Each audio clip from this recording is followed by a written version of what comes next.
Hello everyone, आज के इस सेशन में हम सीबीएसई क्लास 10th साइंस के टर्म 1 एग्ज़ाम का क्वेश्चन पेपर सॉल्व करने जा रहे हैं। प्रीवियस सेशन में भी हमने एक क्वेश्चन पेपर सॉल्व किया था, लेकिन वो था जेएसके 1 सीरीज़ का। और आज के इस सेशन में हम जो क्वेश्चन पेपर सॉल्व करने जा रहे हैं वो है जेएसके 2 सीरीज़ का।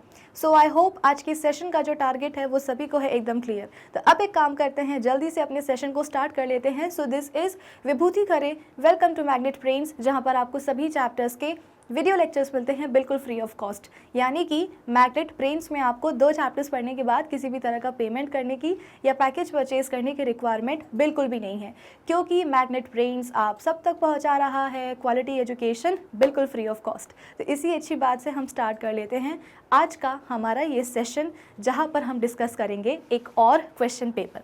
तो ये बात तो आप सभी को मालूम ही थी कि जो भी आपके पास क्वेश्चन पेपर आएगा उसमें मिलेंगे आपको 3 सेक्शंस, ए, बी एंड सी। तो ये जो हम क्वेश्चन पेपर आज डिस्कस करने जा रहे हैं इसको हम स्टार्ट करते हैं सेक्शन ए के साथ ही। तो सेक्शन ए का पहला सवाल आपके सामने आ चुका है। देखो यहाँ पे क्या बोला जा रहा है कि a student took sodium sulphate solution in a test tube and added barium chloride solution to it. He observed that an insoluble substance has formed. The color and the molecular formula of the insoluble substance is. भाई ये वाला जो question है ये तो कहीं देखा देखा सा लग रहा है, कहीं तो ऐसा लग रहा है कि ये क्वेश्चन हमने पढ़ा है। क्या ये बात सही है?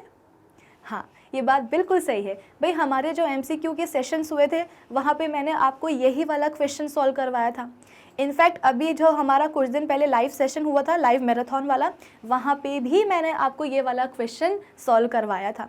तो मैं उम्मीद करती हूँ कि ये वाला जो क्वेश्चन है ये सभी बच्चों से हमारे बना होगा, क्योंकि ऑलरेडी हमने इस सवाल की प्रैक्टिस की हुई थी। तो एक बार चलो देख लेते हैं यहाँ पे हुआ क्या कि सोडियम सल्फेट सोल्यूशन लिया गया है और साथ में क्या डाला गया है, बेरियम क्लोराइड सोल्यूशन। तो आपको अक्षय कुमार वाली मीम याद आई कि नहीं आई? मैंने बताया था ना कि डबल डिस्प्लेसमेंट रिएक्शन को अगर याद रखना है तो क्या करो, अक्षय कुमार की मीम याद रखो कि ऐसे कर दो तो क्या हो जाएगा, इस कंपाउंड का आयन इस कंपाउंड में चला जाएगा और इस कंपाउंड का आयन इस वाले कंपाउंड में चला जाएगा। तो इससे होगा क्या, डबल डिस्प्लेसमेंट रिएक्शन तो हो जाएगी, लेकिन आपके पास 2 नए कंपाउंड्स बन जाएंगे। तो यहाँ पे भी तो देखो वही हो रहा है, सोडियम चला जाएगा यहाँ और क्या बना लेगा, NaCl। बेरियम आ जाएगा यहाँ तो क्या बना लेगा, बेरियम सल्फेट, कुछ इस तरीके से। अभी मैं रिएक्शन को बैलेंस नहीं कर रही हूँ क्योंकि अभी ज़रूरत ही नहीं है रिएक्शन को बैलेंस करने की, ठीक है। तो ये हमारी रिएक्शन पूरी हो चुकी है। अब पूछा क्या गया है क्वेश्चन में कि he observed that an insoluble substance has formed. अब देखा जाए तो जो भी रिएक्शन हो रही है इसमें आपके पास 2 कंपाउंड्स बन रहे हैं, एक बन रहा है NaCl और एक बन रहा है बेरियम सल्फेट। जैसे कि मैंने आपको बोला कि जब भी डबल डिस्प्लेसमेंट रिएक्शन होती है तो 2 नए कंपाउंड्स बन जाते हैं। कौन कौन से बने, सोडियम क्लोराइड और बेरियम सल्फेट।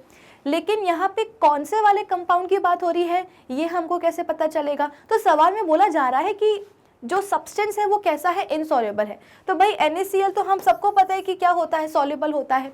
बचा कौन, बेरियम सल्फेट। यानी कि हो ना हो इस सवाल में बेरियम सल्फेट की ही बात की जा रही है।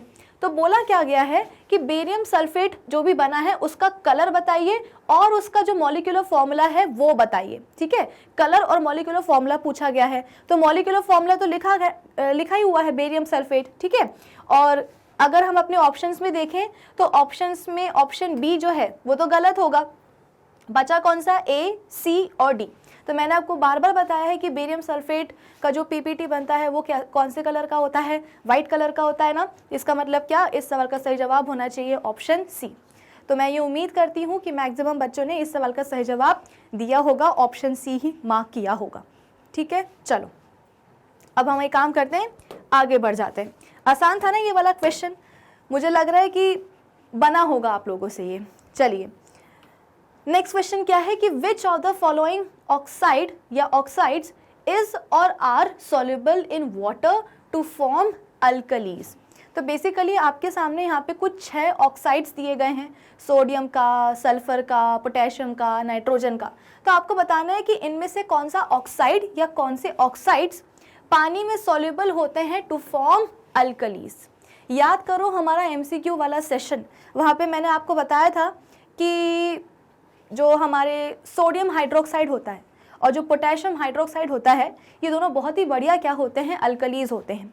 अगर हम बात करेंगे सोडियम ऑक्साइड की, तो सोडियम ऑक्साइड को अगर आप क्या करोगे, पानी में डालोगे तो वो क्या बना लेगा, सोडियम हाइड्रोक्साइड। अगर आप पोटेशियम ऑक्साइड को पानी में डालोगे तो क्या बन जाएगा, पोटेशियम हाइड्रोक्साइड। और पोटेशियम हाइड्रोक्साइड और सोडियम हाइड्रोक्साइड क्या होते हैं, दो बहुत ही बेहतरीन अल्कलीज होते हैं। इसका मतलब क्या है कि इस सवाल का सही जवाब वो वाला ऑप्शन होना चाहिए जो कि इसको और इसको सही बता रहा हो। तो चलो देखते हैं ऑप्शन ए क्या बोल रहा है। ऑप्शन बोल रहा है कि फर्स्ट और थर्ड। हाँ, यही तो हमें चाहिए है, यानी कि इस सवाल का सही जवाब क्या होगा, ऑप्शन ए, कि सोडियम ऑक्साइड और पोटेशियम ऑक्साइड ये दोनों ही ऐसे ऑक्साइड्स हैं जो कि पानी में जाकर के बेसिकली अल्कलीज बना लेंगे। ठीक है, ऑप्शन बी गलत है, ऑप्शन सी भी गलत है और लास्ट ऑप्शन डी भी गलत है ना। ओनली थर्ड नहीं होगा या ओनली वन नहीं होगा, दोनों होंगे, फर्स्ट और थर्ड।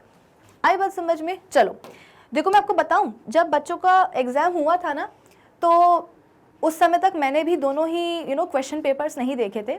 तो बच्चों के बहुत ही मिक्स्ड रिस्पॉन्सेज आए थे कि कुछ बच्चे बोल रहे थे कि मैम पेपर बहुत अच्छा गया है और जो आपने पढ़ाया था एग्जैक्टली वही पूछा गया है।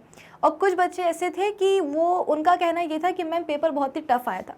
तो मुझे ये चीज़ समझ में नहीं आ रही थी कि ऐसा कैसे हो सकता है ना, कि कुछ बच्चों को पेपर बहुत अच्छा गया और कुछ बच्चों को जो पेपर है वो टफ लग रहा है। फिर इसके बाद में जब दोनों ही सेट मेरे पास आए, जब दोनों ही सीरीज़ के क्वेश्चन पेपर जब मेरे पास आए, जब मैंने उनको देखा, उनको रीड किया, उनको एनालाइज किया, तब मुझे भी लिटरली ऐसा लगा कि JSK 2 सीरीज़ का ये जो अपना क्वेश्चन पेपर है, ये कंपैरेटिवली जो है थोड़ा सा ईजी पड़ा होगा बच्चों को। जो JSK 1 सीरीज़ का क्वेश्चन पेपर था, उसमें आप बोल सकते हो कि सवाल तो इजी थे लेकिन सवाल में कुछ ट्विस्ट थे। जैसे कि हमारा जो फर्स्ट क्वेश्चन था मैग्नीशियम वाला, तो उसमें बहुत सारे बच्चों ने सिली मिस्टेक करी है, मैग्नीशियम ऑक्साइड जो है ना लगा करके आ गए हैं, क्योंकि उनके दिमाग में जो हमने क्वेश्चन सॉल्व किया था वही बैठा हुआ था। उन्होंने पूरा क्वेश्चन, कुछ बच्चों ने रीड किया ही नहीं कि भैया जो मैग्नीशियम ऑक्साइड को हम कलेक्ट कर रहे हैं वो वॉच ग्लास में, वो कैसी है, वो गीली है, उसमें पानी है, तो वहाँ पे क्या बनने वाला है, मैग्नीशियम हाइड्रोक्साइड बनने वाला है ना।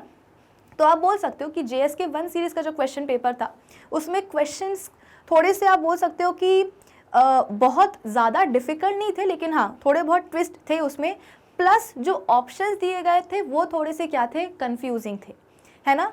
तो हाँ, ऐसा मान सकते हैं हम। मेरा भी मानना ये है कि JSK 2 सीरीज़ का जो क्वेश्चन पेपर है ये वाला, ये कंपैरेटिवली ईजी है। अब ऐसा होता नहीं है, CBSE जब भी क्वेश्चन पेपर सेट करता है तो एक आप बोल सकते हो कि एक बेंच मार्क बना देता है कि इस लेवल का ही क्या होगा, क्वेश्चन पेपर होगा। जितने भी बनाएगा वो 2, 3, 4 जितने भी सेट बनेंगे, जितने भी सीरीज़ के बनेंगे, वो सब एक ही लेवल के होंगे। लेकिन यहाँ पे मुझे ऐसा लगा कि थोड़ा सा डिफ़िकल्ट पड़ा होगा बच्चों को JSK 1 सीरीज़ का क्वेश्चन पेपर। एनीवेज, अब पेपर तो हो गया, अब हम सॉल्व कर लेते हैं क्वेश्चन पेपर को। ठीक है, चलो अब क्या है, study the diagram given below and identify the gas formed in the reaction. कहाँ गया डायग्राम भाई, ये रहा अपना डायग्राम। ये वाला डायग्राम भी देखा देखा लग रहा है, कहाँ देखा देखा लग रहा है भाई, इस वाले डायग्राम के ऊपर भी हमने कई सारे क्वेश्चंस सॉल्व करे हैं। यहाँ पे हो क्या रहा है, टेस्ट ट्यूब में जो है जिंक के ग्रैन्यूल्स लिए रखे हैं और हमने उसमें डाइल्यूट सल्फ्यूरिक एसिड डाल दिया है। तो हम सबको पता है कि रिएक्शन क्या होने वाली है, zinc plus dilute sulphuric acid, यहाँ पे क्या बनने वाला है, ZnSO4 बन जाएगा, प्लस आप बोलोगे कि हाइड्रोजन गैस जो है वो इवॉल्व हो जाएगी। ठीक है, तो ये जो आप बोल सकते हो कि ग्लास ट्यूब में जो बुलबुले बन रहे हैं, है ना, यूजुअली हम क्या करते हैं, इस कंटेनर में सोप ले लेते हैं और मतलब सोप का पानी ले लेते हैं और सोप वाटर ले लेते हैं, और जो भी यहाँ से गैस आ रही है बन के, उस गैस के यहाँ पे क्या बन जाते हैं, बेसिकली सोप वाटर में आकर के बबल्स बन जाते हैं। ठीक है ना, चलिए ठीक है। तो हमसे बोला गया है कि identify the gas formed in the reaction, तो हम सबको पता है कि हाइड्रोजन गैस इवॉल्व होने वाली है, कौन सी नई बात है। ऑप्शन ए क्या बोल रहा है, carbon dioxide which extinguishes the burning candle, carbon dioxide हो ही नहीं रही है, हाइड्रोजन गैस हो रही है। ऑक्सीजन, ऑप्शन बी बोल रहा है कि ऑक्सीजन हो रही है। ऑप्शन सी बोल रहा है कि सल्फर डाइऑक्साइड हो रही, मतलब इवॉल्व हो रही है। और लास्ट ऑप्शन डी बोल रहा है कि हाइड्रोजन विच वाइल बर्निंग प्रोड्यूसेस अ पॉपिंग साउंड। ये बिल्कुल सही है। हम सबको पता है कि हाइड्रोजन गैस का टेस्ट लगाने के लिए हम क्या करते हैं, एक जलती हुई कैंडल लेकर के आते हैं, तो एक पॉपिंग साउंड के साथ जो है वो गैस जलने लग जाती है। तो मतलब आप बोल सकते हो कि ये वाला क्वेश्चन भी एकदम लड्डू और एकदम हलवा क्वेश्चन था। आपको रिएक्शन, हमने ये वाली रिएक्शन तो बताओ हमने कितने बार पढ़ ली है। हम सबको पता है कि जब एक मेटल एसिड के साथ में रिएक्ट करेगा तो क्या बनाएगा, सॉल्ट और हाइड्रोजन गैस इवॉल्व होगी। तो डेफिनेटली यहाँ पे H2 गैस इवॉल्व होगी। इसका मतलब इस सवाल का सही जवाब ऑप्शन डी होना चाहिए। ठीक है, चलिए अगले सवाल पे हम आ जाते हैं कि sodium reacts with water to form sodium hydroxide and hydrogen gas, the balanced equation which represents the above reaction is. आपके पास सोडियम है, आपके पास पानी है, इनके बीच में रिएक्शन होगी तो क्या बनेगा, सोडियम हाइड्रोक्साइड बन जाएगा और हाइड्रोजन गैस इवॉल्व हो जाएगी। तो आपके पास चार ऑप्शंस में आपको चारों कुछ इक्वेशंस दी गई है, आपको एक करेक्ट, एक बैलेंस्ड इक्वेशन को चूज करना है।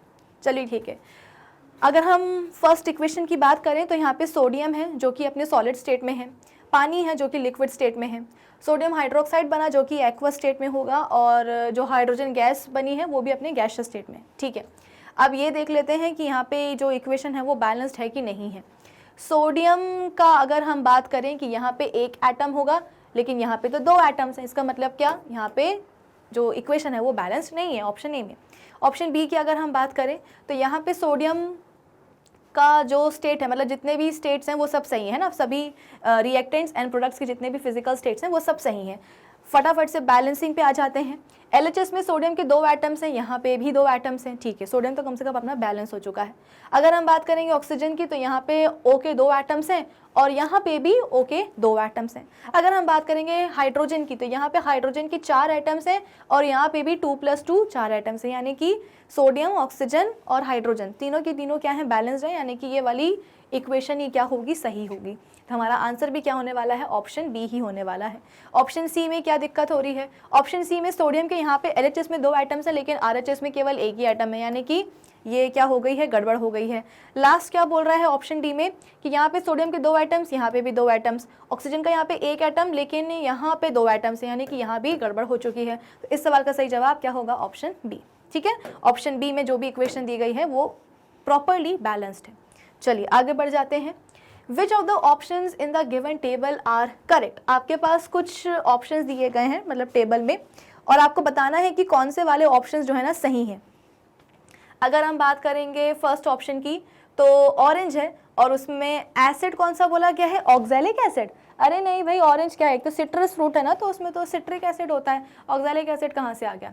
खट्टे मिल्क की अगर हम बात करेंगे तो हाँ लैक्टिक एसिड होगा, सही है, सेकंड वाला तो सही है ऑप्शन। थर्ड वाला क्या है, एंट स्टिंग। तो एंट स्टिंग में हम बोलते हैं कि क्या मिथेनॉइक एसिड होता है, हाँ बिल्कुल होता है, तो ऑप्शन थर्ड भी अपना सही है। बच्चे कंफ्यूज नहीं होंगे, मैंने आपको पहले भी बताया है कि मिथेनॉइक एसिड को ही हम फॉर्मिक एसिड भी बोलते हैं। ठीक है, तो उसमें कंफ्यूज मत होना कि मैम एंट स्टिंग में तो फॉर्मिक एसिड होता है, अरे उसी का नाम है क्या दूसरा, मिथेनॉइक एसिड। ठीक है, टैमरिंड यानी कि इमली, इमली में कब से एसिटिक एसिड होने लगा भाई, इमली में तो आप बोल सकते हो कि टार्टरिक एसिड होता है, T40। ठीक है, तो इसका मतलब क्या होगा कि इस सवाल का मतलब चारों ऑप्शंस में से सेकंड और थर्ड क्या है, सही हैं। तो अब हमें एक ऐसा ऑप्शन चूज करना है ABCD में से जो कि सेकंड और थर्ड को सही बता रहा हो। ऑप्शन ए बोल रहा है कि फर्स्ट और सेकंड सही है, नहीं। ऑप्शन बी बोल रहा है कि फर्स्ट और फोर्थ सही है, नहीं। ऑप्शन सी बोल रहा है कि सेकंड और थर्ड सही है, ये वाला ऑप्शन सही है। तो हम जाएंगे ऑप्शन सी के साथ कि सेकंड और थर्ड क्या है, बिल्कुल सही है। ठीक है, चलो तो आपको लग रहा होगा ना कि काफ़ी आसान पेपर आया है। चलो अच्छा, अब यहाँ पे एक इक्वेशन दी गई है C6H12O6। क्या होता है ये C6H12O6? ग्लूकोज होता है। ठीक है, ग्लूकोज की यहाँ पे रिएक्शन हो रही है ऑक्सीजन के साथ में, तो हम सबको पता है कि भाई क्या होने वाला है, कार्बन डाइऑक्साइड और पानी बनने वाला है। भाई ये तो ऐसी रिएक्शन है जो कि हमारे अंदर होती है, हमारे बॉडी के सेल्स में होती है। याद करो कि हम जो भी खाना खाते हैं उस खाने से बेसिकली हमें क्या मिल जाता है, ग्लूकोज मिल जाता है।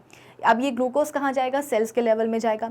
जो हम ब्रीदिंग करते हैं, जो हम रेस्पिरेशन करते हैं, उसमें क्या होता है, हम ऑक्सीजन को इनहेल करते हैं। तो ये जो ऑक्सीजन होती है ये भी कहाँ जाती है, हमारे बॉडी के सेल्स तक जाती है। तो बॉडी के सेल में ग्लूकोज भी पहुँच चुका है और ऑक्सीजन भी पहुँच चुकी है। तो क्या होगा, इनके बीच में होगी रिएक्शन जिससे बन जाएगा कार्बन डाइऑक्साइड, जिससे बन जाएगा पानी, और बहुत सारी क्या बनेगी, एनर्जी बनेगी। भाई खाना क्यों खाते हो, एनर्जी के लिए तो खाते हो ना।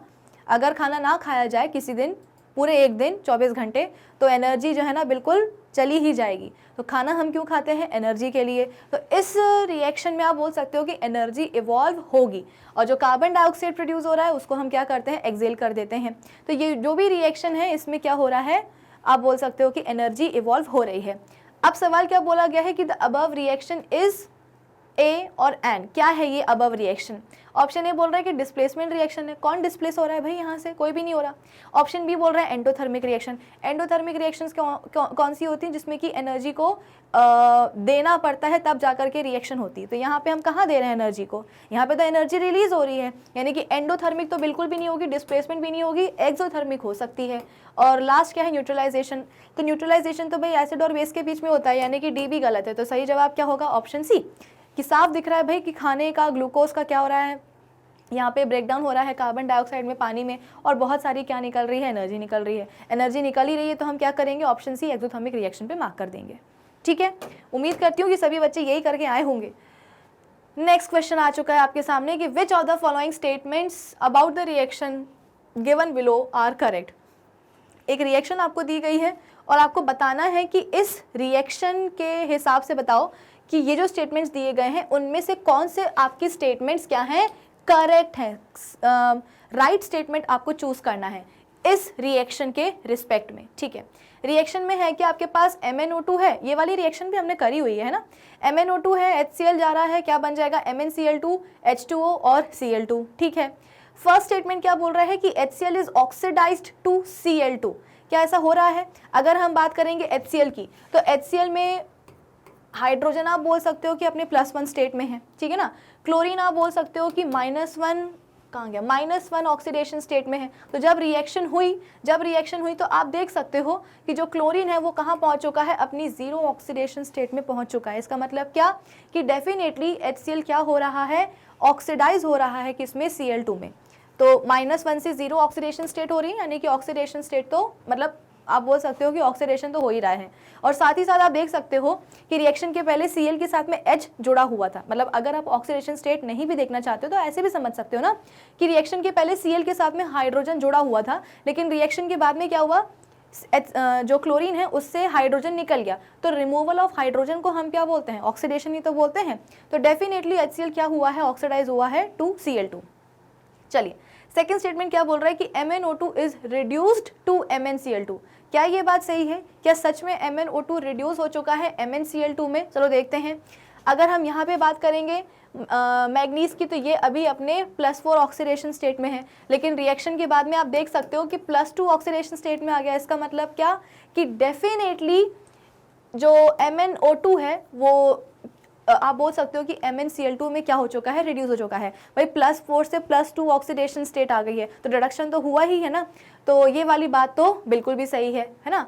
और अगर ऑक्सीडेशन स्टेट ना भी देखनी तो आप ऐसा भी कर सकते हो ना कि पहले रिएक्शन के पहले मैग्नीज के साथ ऑक्सीजन जो है वो जुड़ा हुआ था, लेकिन रिएक्शन के बाद में क्या हुआ? मैग्नीज से ऑक्सीजन हट गया। तो रिमूवल ऑफ ऑक्सीजन को हम क्या बोलते हैं? रिडक्शन बोलते हैं कि नहीं बोलते हैं? तो डेफिनेटली सेकंड जो स्टेटमेंट है ये भी बिल्कुल सही है। थर्ड क्या बोल रहा है कि MnCl2 act as an oxidising agent, यानी कि जो MnCl2 है वो ऑक्सीडाइजिंग एजेंट की तरह बिहेव कर रहा है। नहीं, गलत है। फोर्थ क्या है? मतलब कि HCl acts as an oxidising agent. HCl oxidising agent की तरह बिहेव कर रहा है, गलत। तो कुल मिला करके इस रिएक्शन के रिस्पेक्ट से 4 स्टेटमेंट्स में से फर्स्ट और सेकंड क्या है? सही है, और यही हमको पता करना था। अब ABCD में से हम एक ऐसा ऑप्शन चूज़ करते हैं जो कि फर्स्ट और सेकंड को सही बता रहा हो, और वो मुझे लग रहा है कि कौन है? ऑप्शन सी है। तो क्वेश्चन नंबर 7 का जवाब क्या होना चाहिए? Option C. First and second statement क्या है? दोनों सही हैं। ठीक है, चलिए आगे बढ़ जाते हैं। आगे हमारे पास क्या है? एक और सवाल कि select the following statements which is true for basis. अच्छा, बेसिस के बारे में आपको कुछ 4 स्टेटमेंट्स दिए गए हैं और आपको बताना है कि कौन सा वाला स्टेटमेंट बेसिस के बारे में सही बोल रहा है। एक करेक्ट स्टेटमेंट आपको चूज करना है। फर्स्ट क्या है कि bases are bitter and turns blue litmus red. Bases कड़वे तो होते हैं लेकिन ब्लू लिटमस को रेड में चेंज नहीं करते हैं, वो तो एसिड करते हैं, है ना। बेसिस तो क्या करते हैं? रेड लिटमस को ब्लू में चेंज करेंगे, तो मतलब ये तो गलत है। Basis have a pH less than 7, नहीं, लेस देन 7 नहीं होता है। बेसिस का pH 7 से ज़्यादा होता है, कम तो फिर एसिड हो जाएगा, यानी कि ये वाला स्टेटमेंट भी गलत है। Bases are sour and change red litmus to blue, ये तो सही है कि red litmus to blue change करते हैं बेसिस, लेकिन वो खट्टे नहीं होते हैं, वो बिटर होते हैं, यानी कि ये वाला भी गलत है। लास्ट क्या है कि bases turn pink when a drop of phenolphthalein is added to them, ये बिल्कुल सही है। फिनोल्फथलीन क्या होता है भाई, एक इंडिकेटर होता है ना, बेसिक मीडियम में क्या होता है, पिंक कलर उसका आ जाता है बढ़िया सा। तो ऑप्शन डी बिल्कुल सही है, बाकी ए बी सी गलत है। चलिए नेक्स्ट क्या है, study the following table and choose the correct option. तो आपके पास एक टेबल दी गई है, इसको आप स्टडी करोगे और एक सही ऑप्शन चूज करोगे, ठीक है। ऑप्शन ए में क्या है, आपके पास एक सॉल्ट है सोडियम क्लोराइड। तो इसका पेरेंट, हम सबको पता है कि सॉल्ट कैसे बनता है, एक एसिड और एक बेस से ही बनता है। तो जो आपके पास सोडियम क्लोराइड है, इसका पेरेंट एसिड कौन है, HCl, और इसका पेरेंट बेस कौन है, NaOH, ठीक है। तो क्या बन जाएगा ये, मतलब जो NaCl बना है HCl और NaOH के कॉम्बिनेशन से, वो सॉल्ट का नेचर क्या बताया जा रहा है, बेसिक। भाई मैंने आपको बताया है कि जब एक स्ट्रॉन्ग एसिड, ये वाला क्वेश्चन भी हम सॉल्व कर चुके हैं अपने MCQ सेशन में, कि जब एक स्ट्रॉन्ग एसिड एक स्ट्रॉन्ग बेस के साथ में कंबाइन होता है तो जो सॉल्ट बनता है वो न्यूट्रल होता है। तो जो NaCl बना है वो न्यूट्रल होगा, बेसिक नहीं होगा, यानी कि ऑप्शन ए तो गलत है। ऑप्शन बी क्या है, सोडियम कार्बोनेट सॉल्ट बना है, पेरेंट एसिड कौन सा है इसका, कार्बोनिक एसिड है, पेरेंट बेस कौन सा है इसका, सोडियम हाइड्रोक्साइड है। तो डेफिनेटली ये जो होगा सॉल्ट अपना सोडियम कार्बोनेट, इसका नेचर क्या होगा, सॉल्ट तो होगा लेकिन ये बेसिक सॉल्ट होगा। क्यों, क्योंकि ये वीक एसिड है और ये स्ट्रॉन्ग बेस है, तो क्या बन जाएगा, बेसिक सॉल्ट बन जाएगा। लेकिन यहाँ पे न्यूट्रल लिखा गया है, यानी कि ये वाला भी गलत है ऑप्शन। थर्ड क्या है कि सोडियम सल्फेट है आपके पास, जो कि पेरेंट एसिड किससे बना है, सल्फ्यूरिक एसिड से, और बेस कौन सा लिया है यहाँ पे, पेरेंट बेस लिया है। तो अगर हम देखें तो मतलब सोडियम हाइड्रोक्साइड को लिया है एज अ पेरेंट बेस, ठीक है ना। तो सल्फ्यूरिक एसिड भी क्या है, एक स्ट्रॉन्ग एसिड है, कहाँ गया, सल्फ्यूरिक एसिड भी क्या है, एक स्ट्रॉन्ग एसिड है, और NaOH भी क्या है, एक स्ट्रॉन्ग बेस है। तो स्ट्रॉन्ग एसिड और स्ट्रॉन्ग बेस मिलकर क्या करेंगे, न्यूट्रल सॉल्ट बनाएंगे, लेकिन यहाँ पे तो एसिडिक लिखा हुआ है, यानी कि ये भी क्या होगा, गलत होगा। लास्ट क्या है, सोडियम एसीटेट, जिसका पेरेंट एसिड कौन सा है, एसिटिक एसिड, और बेस कौन सा है, सोडियम हाइड्रोक्साइड। तो आप देख सकते हो कि पेरेंट एसिड जो भी है ये क्या है, एक वीक एसिड है, एसिटिक एसिड, और जो पेरेंट बेस है सोडियम हाइड्रोक्साइड, ये क्या है, एक स्ट्रॉन्ग बेस है। तो एक वीक एसिड और स्ट्रॉन्ग बेस मिलके क्या बनाता है, सॉल्ट तो बनेगा, लेकिन कौन सा, बेसिक सॉल्ट। तो ये वाला ऑप्शन सही है, क्योंकि ऑप्शन डी में जो सोडियम एसीटेट है, इस सॉल्ट का नेचर क्या दिया गया है, बेसिक। तो ये वाला ऑप्शन बिल्कुल सही है। तो इस सवाल का सही जवाब क्या होना चाहिए, ऑप्शन डी, बाकी ए बी सी गलत है, ठीक है ना। चलो आगे बढ़ जाएं क्या। नाउ क्वेश्चन नंबर 10 हमसे क्या बोल रहा है कि it is important to balance the chemical equations to satisfy the law of conservation of mass. Chemical equations को हम सबको पता है कि बैलेंस करना पड़ता है, ताकि जो लॉ ऑफ कंजर्वेशन ऑफ मास है उसको हम सेटिस्फाई कर सकें। लॉ ऑफ कंजर्वेशन ऑफ मास क्या बोलता है कि भाई मास जो है किसी भी केमिकल रिएक्शन में ना ही बनता है और ना ही डिस्ट्रॉय होता है। तो जब भी कोई केमिकल रिएक्शन होती है, मासेस को कंजर्व रखना पड़ता है, या मासेस जो है कंजर्व्ड ही रहते हैं। तो इसके लिए हमें जो केमिकल इक्वेशंस उनको बैलेंस करना पड़ता है, सही बात है। विच of the following statements of the law is incorrect. अब आपको बताना है कि इस लॉ के बारे में इन 4 स्टेटमेंट्स में से कौन सा एक स्टेटमेंट इनकरेक्ट है, गलत स्टेटमेंट पूछा गया है, ठीक है ना। चलिए ऑप्शन ए क्या बोल रहा है, first statement, the total mass of the elements present in the reactants is equal to the total mass of the elements present in the products. बिल्कुल सही बात है कि रिएक्शन में रिएक्टेंट्स में जो भी एलिमेंट्स प्रेजेंट हैं उनका टोटल मास किसके बराबर होगा, रिएक्शन के बाद में जो प्रोडक्ट्स बने हैं उनके जो एलिमेंट्स होंगे उनके टोटल मास के बराबर होना चाहिए। बिल्कुल सही बात है, ये तो करेक्ट स्टेटमेंट है, यानी कि ये हमारे सवाल का जवाब नहीं हो सकता। ऑप्शन बी क्या बोल रहा है कि the number of atoms of each element remains the same before and after a chemical reaction. सही बात है भाई कि अगर केमिकल रिएक्शन हो रही है तो हम क्या करते हैं, जैसे कि अभी हमने एक आई गेस सोडियम और पानी की हमने रिएक्शन करवाई थी ना, उसको हमने बैलेंस, हमने देखा था कि कौन सी बैलेंस्ड इक्वेशन है, उसके हिसाब से हमने सही ऑप्शन मार्क करा था। तो उसमें हम कर क्या रहे थे, हम LHS और RHS में जो भी हमारे पास एलिमेंट है उन एलिमेंट के नंबर ऑफ एटम्स को ही तो हम बैलेंस कर रहे थे कि भाई LHS में अगर सोडियम के 2 एटम्स हैं तो RHS में भी 2 एटम्स होने चाहिए। अगर LHS में रिएक्टेंट्स में ऑक्सीजन के सपोज या हाइड्रोजन के अगर 4 एटम्स हैं तो प्रोडक्ट्स में भी आफ्टर द रिएक्शन RHS में आप बोल सकते हो कि ऑक्सीजन के भी या हाइड्रोजन के भी मतलब 4 एटम्स होने चाहिए। अगर ऑक्सीजन के 2 हैं तो यहाँ पे भी 2 होने चाहिए, अगर हाइड्रोजन के 4 है तो यहाँ पे भी 4 होने चाहिए, कुछ इस तरीके से। तो ये वाली बात भी बिल्कुल सही है। लास्ट मतलब ऑप्शन सी क्या है, the chemical composition of the reactants is same before and after the reaction. ये कैसे हो सकता है भाई, अगर रिएक्शन हो रही है तो हमारे रिएक्टेंट्स का जो केमिकल कॉम्पोजिशन है वो सेम कैसे रह सकता है भाई, रिएक्शन होगी तो कंपाउंड्स बनेंगे ना, और कंपाउंड बनेंगे मतलब क्या कि रिएक्टेंट्स का जो केमिकल कॉम्पोजिशन है वो सेम नहीं रहने वाला है, वो चेंज होगा। इसका मतलब ये क्या है, ये गलत स्टेटमेंट है एक, तो अगर गलत है तो मतलब क्या, यही हमारे सवाल का सही जवाब हो सकता है। एक बार लास्ट वाला स्टेटमेंट भी देख लेते हैं कि मास can neither be created nor can it be destroyed in a chemical reaction. बिल्कुल सही बात है कि किसी भी केमिकल रिएक्शन में मास नहीं बन सकता है, ना ही उसको आप डिस्ट्रॉय कर सकते हो।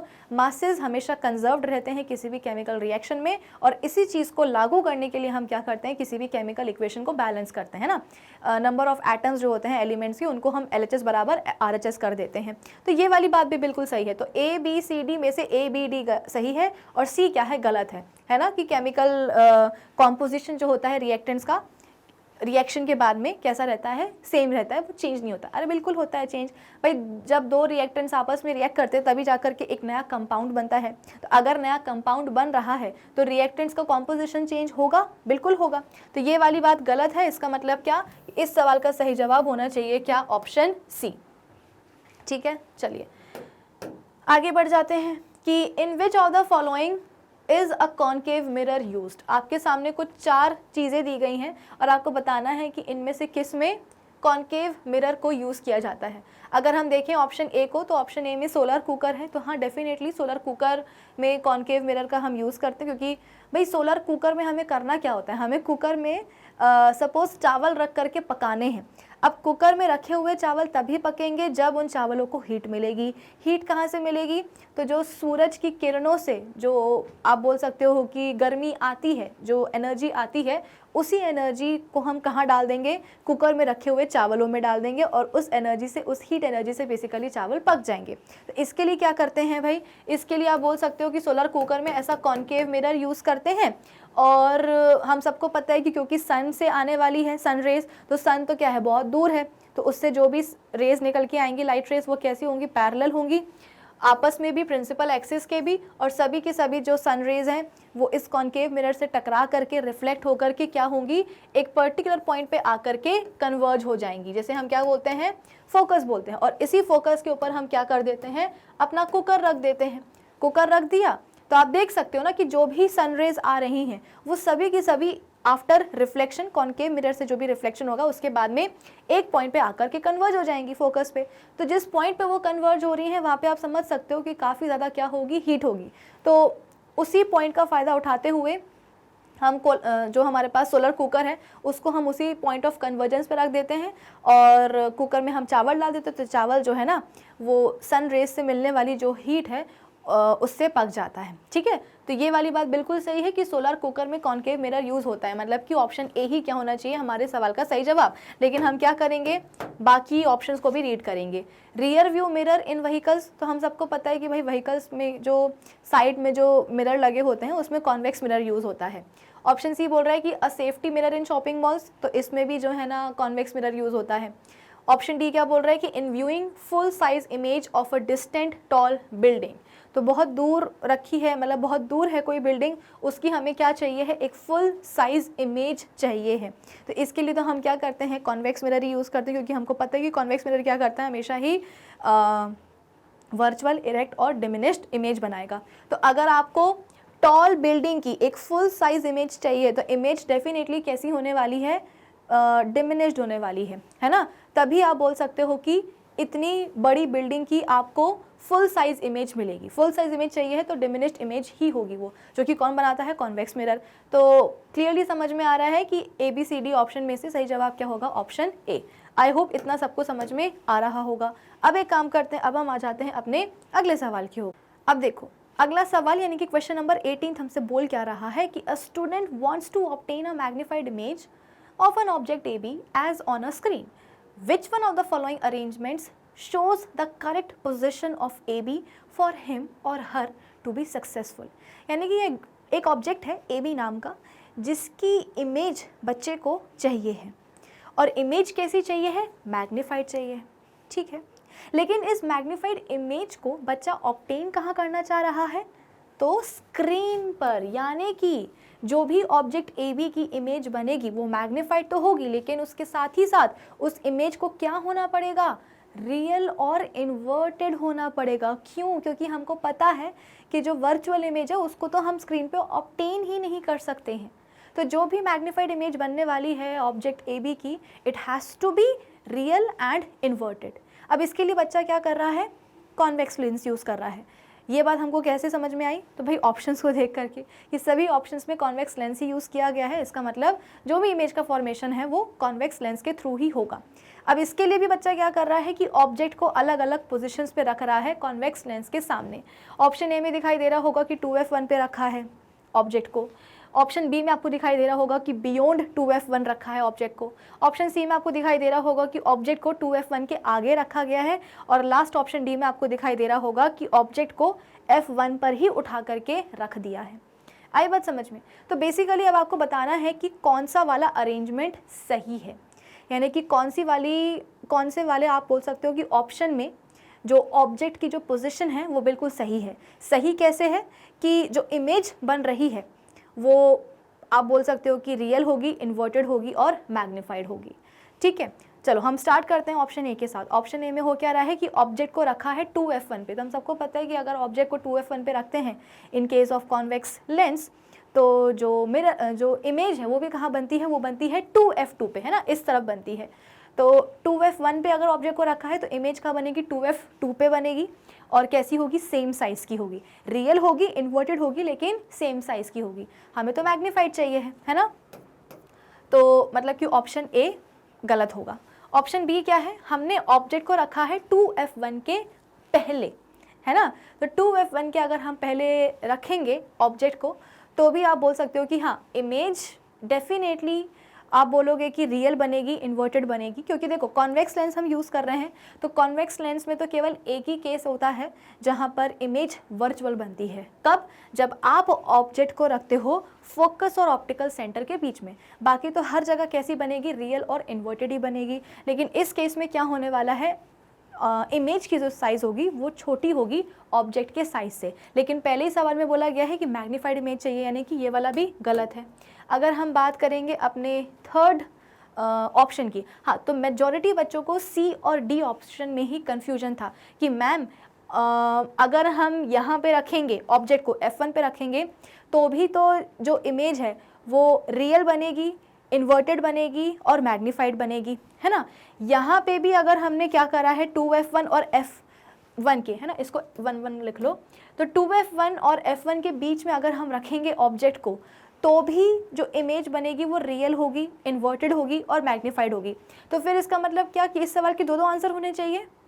नहीं, एक्चुअली यहाँ पे जब आप f1 पे ऑब्जेक्ट को रखते हो तो इमेज डेफिनेटली रियल और इन्वर्टेड होती है, मैग्नीफाइड भी होती है, लेकिन वो हाईली मैग्नीफाइड होती है या हाईली एनलार्ज्ड होती है।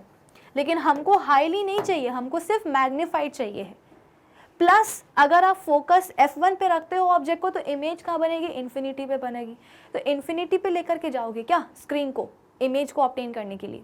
पॉसिबल नहीं है वो। इसका मतलब क्या कि ऑप्शन डी कुछ इस तरीके से आप क्या कर सकते हो, यहाँ से एलिमिनेट कर सकते हो कि डेफिनेटली f1 पे रखने पर इमेज कैसी बनेगी, रियल, इन्वर्टेड, मैग्नीफाइड, लेकिन वो हाईली मैग्नीफाइड होगी। लेकिन सवाल में हमको सिर्फ मैग्नीफाइड बोला है, प्लस इमेज भी कहाँ बन रही है, इन्फिनिटी पे, तो वो पॉसिबल नहीं होगा उसको स्क्रीन पे ऑब्टेन करना। लेकिन ये वाला पॉइंट बिल्कुल सही है, ये वाला पोजीशन कि हमने 2f1 और f1 के बीच में रखा है ऑब्जेक्ट को, तो इमेज रियल होगी, इन्वर्टेड होगी और आप बोल सकते हो कि मैग्नीफाइड भी होगी। तो इस सवाल का सही जवाब होना चाहिए क्या, ऑप्शन सी। ठीक है, चलिए आगे बढ़ जाते हैं कि the following diagram shows the use of an optical device to perform an experiment of light. As per the arrangement shown the optical device is likely to be a. तो basically यहाँ पे हुआ क्या कि एक डिवाइस रखी गई है डब्बे के अंदर। अब हमको नहीं पता है कि वो कौन सी डिवाइस है। वो एक कॉनकेव मिरर भी हो सकती है, कॉनकेव लेंस भी हो सकती है, कॉन्वेक्स मिरर भी हो सकती है और कॉन्वेक्स लेंस भी हो सकती है। हमें कुछ नहीं हो सकता, मतलब हमें कुछ नहीं पता है। ठीक है, बस हमें इतना पता है कि जो भी हमने ऑप्टिकल डिवाइस रखी है एक्सपेरिमेंट को परफॉर्म करने के लिए, उसमें जो भी लाइट रेज जा रही हैं, जैसा कि हमको इमेज से नज़र आ रहा है, जो भी लाइट रेज जा रही हैं वो बेसिकली क्या हो रही हैं, जब वो उस डिवाइस से बाहर निकल रही हैं तो डाइवर्ज होकर के निकल रही है ना। ये ऑप्टिकल डिवाइस है, पता नहीं क्या है, हमें नहीं पता, लेकिन जब लाइट रेज इस ऑप्टिकल डिवाइस के अंदर जा रही हैं तो बाहर कैसे निकल रही हैं, डाइवर्ज होकर निकल रही हैं। तो पहली फुर्सत में जाकर के कॉनकेव मिरर और कॉन्वेक्स लेंस को कैंसिल कर देना। क्यों कर देना? क्योंकि हम सबको पता है कि कॉनकेव मिरर और कॉन्वेक्स लेंस फोकस होते हैं क्या करने के लिए, लाइट रेज को कन्वर्ज कराने के लिए। कॉनकेव मिरर में भी यही होता है कि light rays after reflection converge हो जाती हैं। कॉन्वेक्स लेंस में भी यही होता है कि जो लाइट रेज हैं आफ्टर रिफ्रैक्शन कन्वर्ज हो जाती है ना। आपको दिखाई दे रहा है कि जो भी लाइट रेज आ रही हैं वो सब कैसी हैं, पैरेलल है। तो कॉनकेव मिरर से टकराएंगी तो कन्वर्ज हो जाएंगी आफ्टर रिफ्लेक्शन, कॉन्वेक्स लेंस से टकराएंगी तो रिफ्रैक्शन के बाद में क्या होगा, कन्वर्ज हो जाएंगी। लेकिन यहाँ पे क्लियरली दिखाई दे रहा है कि क्या हो रहा है, डाइवर्जेंस हो रहा है। तो ए और डी तो होने नहीं वाला, अब बचा क्या, बी और सी। बी और सी में से क्या होना चाहिए? देखो अगर आप इस इमेज को ध्यान से देखोगे, इमेज में ही सारे आंसर्स छुपे हुए हैं कि लाइट रेज जा तो रही हैं और बाहर भी निकल रही हैं डिवाइस से, और डिवाइस से बाहर कैसे निकल रही हैं, डाइवर्ज होकर के। तो डेफिनेटली ये क्या होगा, एक कॉनकेव लेंस ही होगा। ऐसा क्यों? क्योंकि यहाँ पे क्लियरली दिखाई दे रहा है कि लाइट रेज डिवाइस के अंदर जा रही हैं और फिर अंदर से बाहर निकल करके आ रही हैं डाइवर्जिंग फॉर्म में। तो ऐसा तो रिफ्रैक्शन में ही होता है भी। अगर आप कॉन्वेक्स मिरर को लेते हो तो मिरर तो क्या करता है, रिफ्लेक्शन करता है ना। मिरर क्या करता है, रिफ्लेक्शन करता है। तो लाइट रेज आती हैं, टकराती हैं और टकरा करके कुछ इस तरीके से, अगर हम इसको कॉन्वेक्स मिरर माने तो कॉन्वेक्स मिरर से क्या होगा, पैरेलल लाइट रेज आएंगी, उससे टकराएंगी और टकराने के बाद जहाँ से लाइट रेज आ रही थी उसी वाले मीडियम में लाइट रेज क्या हो जाएंगी, रिफ्लेक्ट होकर के डाइवर्ज हो जाएंगी। लेकिन यहाँ पे तो एज सच कोई केस मिल ही नहीं रहा। यहाँ पे क्या हो रहा है कि साफ साफ दिखाई दे रहा है कि लाइट रेज जाती हैं अंदर, मीडियम चेंज करती हैं और फिर बाहर निकल के आती हैं। तो वो डेफिनेटली क्या होगा, कॉनकेव लेंस ही होगा। तो इस सवाल का सही जवाब ऑप्शन बी होना चाहिए। अगले सवाल पे अब हम आ जाते हैं क्वेश्चन नंबर 20 पर, कि a ray of light starting from air passes through a medium A of refractive index 1.50, enters medium B of refractive index 1.33 and finally enters medium C of refractive index 2.42। यानी कि जो light रे है वो कहाँ से आ रही है, एयर से आ रही है, और वो कहाँ आती है, मीडियम ए में आती है। ठीक है, मीडियम ए का जो रिफ्रैक्टिव इंडेक्स है वो कितना है, 1.50 है। फिर मीडियम ए से निकल करके कहाँ जा रही है, मीडियम बी में। मीडियम बी का रिफ्रैक्टिव इंडेक्स कितना है, 1.33 है। एंड फाइनली वो एंटर करती है मीडियम सी में, जिसका रिफ्रैक्टिव इंडेक्स कितना है, 2.42। इफ दिस रे, अच्छा बाहर भी निकल रही है, if this ray emerges out in air from C, यानी कि सी से, मतलब देखो जब वो ए मीडियम में घुसी थी तो कहाँ से घुसी थी, एयर मीडियम के थ्रू ही। लाइट रे जो है वो एयर में ही ट्रैवल कर रही थी, फिर एयर से वो कहाँ आई, ए मीडियम में आई, फिर ए से बी में, बी टू सी में, फिर सी से वो कहाँ जा रही है, दोबारा से एयर में जा रही है। ठीक है, then for which of the following pairs of media the bending of light is least. तो आपको चार ऑप्शंस में से क्या दिए गए हैं, मीडिया के कुछ पेयर दिए गए हैं। जैसे कि ऑप्शन ए में अगर हम देखें तो air to A, option B में अगर हम देखें तो A to B, option C में B to C and option D में सी टू एयर। ठीक है, तो आपको बताना है कि कौन से वाले मीडिया के पेयर में लाइट की जो बेंडिंग है वो लीस्ट होगी। अब हम सबको पता है कि लाइट जब एक मीडियम से दूसरे मीडियम में जाती है तो वो अपने पाथ से डेविएट हो जाती है, अपना पाथ वो चेंज कर लेती है, बेसिकली उसकी बेंडिंग हो जाती है, या तो नॉर्मल के तरफ या नॉर्मल से आप बोल सकते हो कि दूर। ठीक है ना, तो एक से दूसरे मीडियम में जाएगी तो डेफिनेटली लाइट की क्या होगी, बेंडिंग होगी ही होगी। लेकिन अगर आप बोल रहे हो कि जिन दो मीडिया में वो ट्रैवल कर रही है उन दोनों ही मीडिया के रिफ्रैक्टिव इंडाइसेस में ज़्यादा डिफरेंस ना हो, तो फिर ऐसे देखो, एक से दूसरे मीडियम में जाना है लाइट को तो बेंडिंग होना तो फिक्स है, बेंडिंग तो होगी। लेकिन जिन दो मीडिया में वो ट्रैवल कर रही है, यानी कि जिस एक मीडियम से तो वो दूसरे मीडियम में जा रही है, अगर उन दो मीडिया के रिफ्रैक्टिव इंडाइसेस में ज़्यादा डिफरेंस नहीं है तो जो भी लाइट की बेंडिंग होगी वो क्या होगी, कम होगी। अगर हम बात करेंगे एयर टू ए की, तो एयर में आप बोल सकते हो कि उसका जो रिफ्रैक्टिव इंडेक्स है वो 1.003 के करीब कुछ होता है ना, और एयर से वो कहाँ आ रही है, मीडियम ए में आ रही है। और मीडियम ए का जो रिफ्रैक्टिव इंडेक्स है वो कितना है 1.50 है। तो डेफिनेटली एयर मीडियम और ए मीडियम के बीच में, मतलब दोनों ही मीडिया के बीच में जो रिफ्रैक्टिव इंडाइसेस हैं उनके बीच में क्या है, डिफरेंस होगा, तो बेंडिंग तो होगी। फिर अगर हम बात करेंगे ए टू बी की, तो ए मीडियम का रिफ्रैक्टिव इंडेक्स कितना है 1.50 और बी मीडियम का रिफ्रैक्टिव इंडेक्स कितना है 1.33, यानी कि यहाँ पे इन दोनों ही मीडिया के रिफ्रैक्टिव इंडाइसेस में ज़्यादा डिफरेंस नहीं है। और अगर ज़्यादा डिफरेंस नहीं है इसका मतलब क्या, कि लाइट की जो बेंडिंग है वो भी क्या होगी, वो आप बोल सकते हो कि कमी होगी। अगर हम बात करेंगे बी टू सी जाने में, तो बी मीडियम का तो आपको रिफ्रैक्टिव इंडेक्स दिखाई दे रहा होगा 1.33 और सी मीडियम का भी रिफ्रैक्टिव इंडेक्स आपको दिखाई दे रहा होगा 2.42, यानी कि बी और सी मीडिया के रिफ्रैक्टिव इंडाइसेस में काफ़ी फ़र्क है। जितना डिफरेंस होगा लाइट की बेंडिंग उतनी ही ज़्यादा होगी। अगर हम बात करेंगे कि लाइट रे सी टू एयर जा रही है, तो अगेन बहुत ही ज़्यादा क्या मिलने वाला है, यहाँ पे आपको रिफ्रैक्टिव इंडाइसेस के बीच में डिफरेंस मिलने वाला है, बड़ा डिफरेंस मिलेगा, है ना। मीडियम सी का जो रिफ्रैक्टिव इंडेक्स है वो आप देख सकते हो कि कितना है 2.42 है। तो ऑब्वियस सी बात है इन दोनों ही मीडिया के बीच में जो रिफ्रैक्टिव इंडाइसेस का जो डिफरेंस होगा वो काफ़ी ज़्यादा होगा।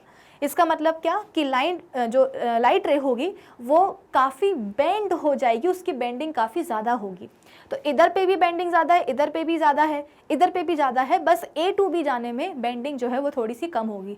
क्यों कम होगी, क्योंकि मीडियम ए और मीडियम बी के रिफ्रैक्टिव इंडाइसेस में ज़्यादा डिफरेंस नहीं है। आपको दिखाई दे रहा होगा 1.50 1.33, ज़्यादा डिफरेंस नहीं है। तो जब लाइट ए से बी मीडियम में जाएगी तो बेंड तो वो करेगी लेकिन उतना बेंड नहीं करेगी, लीस्ट बेंडिंग होगी। तो इस सवाल का सही जवाब क्या होना चाहिए, option B, A to B. सीधा सा सवाल था, ठीक है। चलिए अगले सवाल पे अब हम आ जाते हैं कि which of the following statements is not true for scattering of light. कौन सा वाला स्टेटमेंट लाइट की स्कैटरिंग के लिए ट्रू नहीं है। मैंने आपको हमेशा बोला है कि नॉट वाले जो वर्ड्स होते हैं ना, उनको आप पहली बार में जाके क्या करो, हाईलाइट कर दिया करो, ताकि आपको याद रहे क्वेश्चन को सॉल्व करते टाइम कि हमें करना क्या है। हमको एक इनकरेक्ट या आप बोल सकते हो कि आपको एक फॉल्स स्टेटमेंट चूज करना है, ठीक है। किसके बारे में, स्कैटरिंग ऑफ लाइट के बारे में। अगर हम बात करें अपने फर्स्ट ऑप्शन की, तो इसमें क्या लिखा गया है कि colour of the scattered light depends on the size of the particles of the atmosphere. बिल्कुल सही बात है कि जिन पार्टिकल्स से लाइट आकर के टकरा करके स्कैटर होती है ना, उन पार्टिकल्स के साइज पे डिपेंड करता है कि कौन से कलर की लाइट बेसिकली स्कैटर होगी। जो स्मॉल साइज के पार्टिकल्स होते हैं वो बेसिकली स्मॉलर वेवलेंथ वाली लाइट्स को स्कैटर करते हैं। ये मैंने आपको लाइव मैराथन वाले सेशन में भी बताया था। जिन पार्टिकल्स का साइज़ बड़ा होता है तो वो बड़े साइज़ के पार्टिकल्स आप बोल सकते हो कि लॉन्गर वेवलेंथ वाली लाइट को क्या करते हैं, स्कैटर करते हैं। और अगर कभी पार्टिकल्स का साइज़ बहुत ही बड़ा हो जाता है तो कभी कभी हमें जो स्कैटर्ड लाइट है वो हमें वाइट कलर की दिखाई देती है ना। तो ये बात बिल्कुल सही है कि कौन से कलर की लाइट स्कैटर होने वाली है वो डिपेंड करता है on the size of the particles of the atmosphere. ये तो सही है। हमको तो एक गलत स्टेटमेंट चूज करना है, तो ये तो हो नहीं सकता। ऑप्शन बी क्या है कि red light is least scattered in the atmosphere. बिल्कुल सही बात है कि जो रेड लाइट है इसकी स्कैटरिंग एटमॉस्फेयर में काफ़ी कम होती है। इसीलिए तो जो डेंजर सिग्नल्स होते हैं वहाँ पे हम रेड कलर का ही यूज़ करते हैं, ताकि जो रेड कलर की लाइट है ना वो स्कैटर कम होती है, बिखरती कम है और ज़्यादा डिस्टेंस ट्रैवल करके हम तक पहुँच जाती है। तो हमको जो रेड कलर की लाइट है वो दूर से ही दिखाई दे देती है। तो ये भी सही है, इसका मतलब ये भी हमारे सवाल का जवाब नहीं हो सकता। तीसरा क्या है कि scattering of light takes place as various colours of white light travel with different speed in air. अच्छा भाई, वाइट लाइट के जो डिफरेंट कॉम्पोनेंट कलर्स होते हैं उनको बेसिकली जब एक वाइट लाइट एयर में ट्रैवल करती है, मैं आपको पहले भी बता चुकी हूँ, फिर से बता देती हूँ कि जब वाइट लाइट एयर में ट्रैवल करती है तो उस समय उसके कंपोनेंट कलर्स के बीच में हम डिफरेंशिएट नहीं कर पाते। क्यों नहीं कर पाते? क्योंकि एयर में जो वाइट लाइट के जो जितने भी कंपोनेंट कलर की लाइट्स हैं वो सभी के सभी सेम स्पीड के साथ ट्रैवल करते हैं। आई बात समझ में? वो तो जब मीडियम चेंज होता है, वाइट लाइट आखिर प्रिज्म में जाकर के ही क्यों स्कैटर होती है? क्योंकि प्रिज्म में जाने के बाद वाइट लाइट की जितने भी कंपोनेंट कलर की लाइट्स हैं वो सब अलग अलग स्पीड के साथ ट्रैवल करने लग जाते हैं। तो हमको प्रिज्म के अंदर दिखाई देते हैं कि देखो हाँ ये रहा वॉयलेट कलर, ये रहा ब्लू कलर, ये रहा रेड कलर, कुछ इस तरीके से। लेकिन वाइट लाइट जब एयर में ट्रैवल करेगी तो आप बोल सकते हो कि सभी के सभी कलरफुल लाइट्स जो होंगी वो सेम स्पीड के साथ ट्रैवल करेंगी, डिफरेंट नहीं, यानी कि ये क्या है, ये गलत है। और अगर गलत है इसका मतलब क्या, ये हमारे सवाल का जवाब हो सकता है। लास्ट वाला भी पढ़ ही लेते हैं ना, the fine particles in the atmospheric air scatter the blue light more strongly than red, so the scattered blue light enters our eyes। बिल्कुल सही बात है, जैसे कि मैंने आपको बताया कि जो छोटे आप बोल सकते हो कि साइज के पार्टिकल्स होते हैं वो शॉर्टर वेवलेंथ की लाइट को स्कैटर करते हैं, यानी कि ब्लू कलर की लाइट को वो स्कैटर करेंगे ज़्यादा, किससे, रेड कलर की लाइट से, तो इसलिए हमको जो आसमान है वो पूरा नीला नीला दिखाई देता है। तो ये भी सही है, इसका मतलब क्या, ये हमारे सवाल का जवाब नहीं हो सकता है। तो करेक्ट आंसर क्या होगा इस सवाल का, ऑप्शन सी, ठीक है ना, क्योंकि ये इनकरेक्ट स्टेटमेंट है। आगे बढ़ जाते हैं कि for the diagram shown according to the new Cartesian sign convention and the magnification of the image formed will have the following specifications. अच्छा, हुआ क्या कि आपके पास है एक कॉनकेव मिरर और जिसके सामने आपने ऑब्जेक्ट को रखा है, एवी ऑब्जेक्ट को रखा है पोल और फोकस के बीच में। तो हम सबको पता है कि पोल और फोकस के बीच में अगर हम कॉनकेव मिरर के सामने क्या रखते हैं, ऑब्जेक्ट को रखते हैं, तो इसकी इमेज कहाँ बनेगी, मिरर के पीछे, है ना, यानी कि वर्चुअल बनेगी इमेज, वर्चुअल तो बनेगी लेकिन आप बोल सकते हो कि वो कैसी रहेगी, मैग्नीफाइड इमेज रहेगी। तो आपसे पूछा गया है कि जो भी मैग्निफिकेशन आएगा इमेज का उसकी स्पेसिफिकेशंस क्या होंगी। अगर हम स्फेरिकल मिरर के केस में मैग्निफिकेशन का फॉर्मूला देखें तो क्या होता है, मैग्निफिकेशन इज इक्वल्स टू, आप बोल सकते हो कि -v/u, ठीक है, माइनस फॉर्मूले का माइनस है। अब हमें दिखाई दे रहा है कि ऑब्जेक्ट को कहाँ रखा है, पोल और फोकस के बीच में रखा है, तो इमेज डेफिनेटली कहाँ बनेगी, मिरर के पीछे, यानी कि पॉजिटिव एक्स एक्सिस पे। और अगर इमेज बन रही है पॉजिटिव एक्स एक्सिस पे, इसका मतलब क्या कि जो इमेज डिस्टेंस होगा वो क्या होगा, पॉजिटिव ही होगा। लेकिन ऑब्जेक्ट तो हमेशा ही हम नेगेटिव एक्स एक्सिस पे रखते हैं, इसका मतलब क्या कि जो ऑब्जेक्ट डिस्टेंस है वो क्या होगा, नेगेटिव होगा। तो इसका नेगेटिव साइन इसके नेगेटिव साइन से कैंसिल आउट हो जाएगा, यानी कि मैग्निफिकेशन का जो साइन है वो डेफिनेटली क्या होगा, पॉजिटिव ही होने वाला है। इसके अलावा अगर हम बात करें मैग्निफिकेशन की वैल्यू की, है ना, तो इमेज कैसी बन रही है, वर्चुअल इरेक्ट तो ठीक है लेकिन मैग्नीफाइड बन रही है ना, यानी कि इमेज का साइज कैसा होगा, ऑब्जेक्ट के साइज से छोटा होगा। तो मैग्निफिकेशन का ये भी तो फॉर्मूला होता है, इमेज की हाइट बाय ऑब्जेक्ट की हाइट, यानी कि अगर इमेज की हाइट बड़ी है ऑब्जेक्ट की हाइट से, इसका मतलब क्या कि जो भी मैग्निफिकेशन होगा उसकी वैल्यू 1 से ज़्यादा ही होगी। भाई न्यूमरेटर बड़ा है तो 1 से ज़्यादा ही होगा मैग्निफिकेशन, मतलब जो रेशियो होगा। इसका मतलब क्या कि हम यहाँ पे चूज़ कर सकते हैं कौन सा option, option A B C D में से। देखो ऑप्शन ए बोल रहा है कि साइन पॉजिटिव होगा, ठीक है, ऑप्शन बी भी बोल रहा है कि साइन पॉजिटिव होगा, सी और डी बोल रहे हैं कि नेगेटिव होगा, नेगेटिव नहीं होगा, पॉजिटिव होगा, यानी कि ए और बी में से कोई होने वाला है। ए बोल रहा है कि वैल्यू जो है लेस देन 1, नहीं लेस देन 1 नहीं होगी, भाई इमेज बड़ी है ना, मैग्नीफाइड है इमेज, तो आप बोल सकते हो कि इमेज की हाइट क्या होगी, ऑब्जेक्ट के हाइट से बेसिकली बड़ी होगी, है ना। तो मैग्निफिकेशन की जो मतलब अगर न्यूमरेटर बड़ा है इसका मतलब क्या कि जो भी रेशियो होगा वो 1 से बड़ा ही होगा, यानी कि मोर देन 1। तो इस सवाल का सही जवाब क्या होना चाहिए, ऑप्शन बी, कि साइन पॉजिटिव होगा और वैल्यू भी क्या होगी, मोर देन 1 ही होगी। आप इस वाले फॉर्मूले से भी मैग्निफिकेशन का जो साइन है वो निकाल सकते थे, ठीक है। चलिए आगे बढ़ जाएं क्या। अब आगे है हमारे पास अगला सवाल ये कि a ray of light is incident as shown if A, B and C are the 3 different transparent media, then which among the following options is true for the given diagram?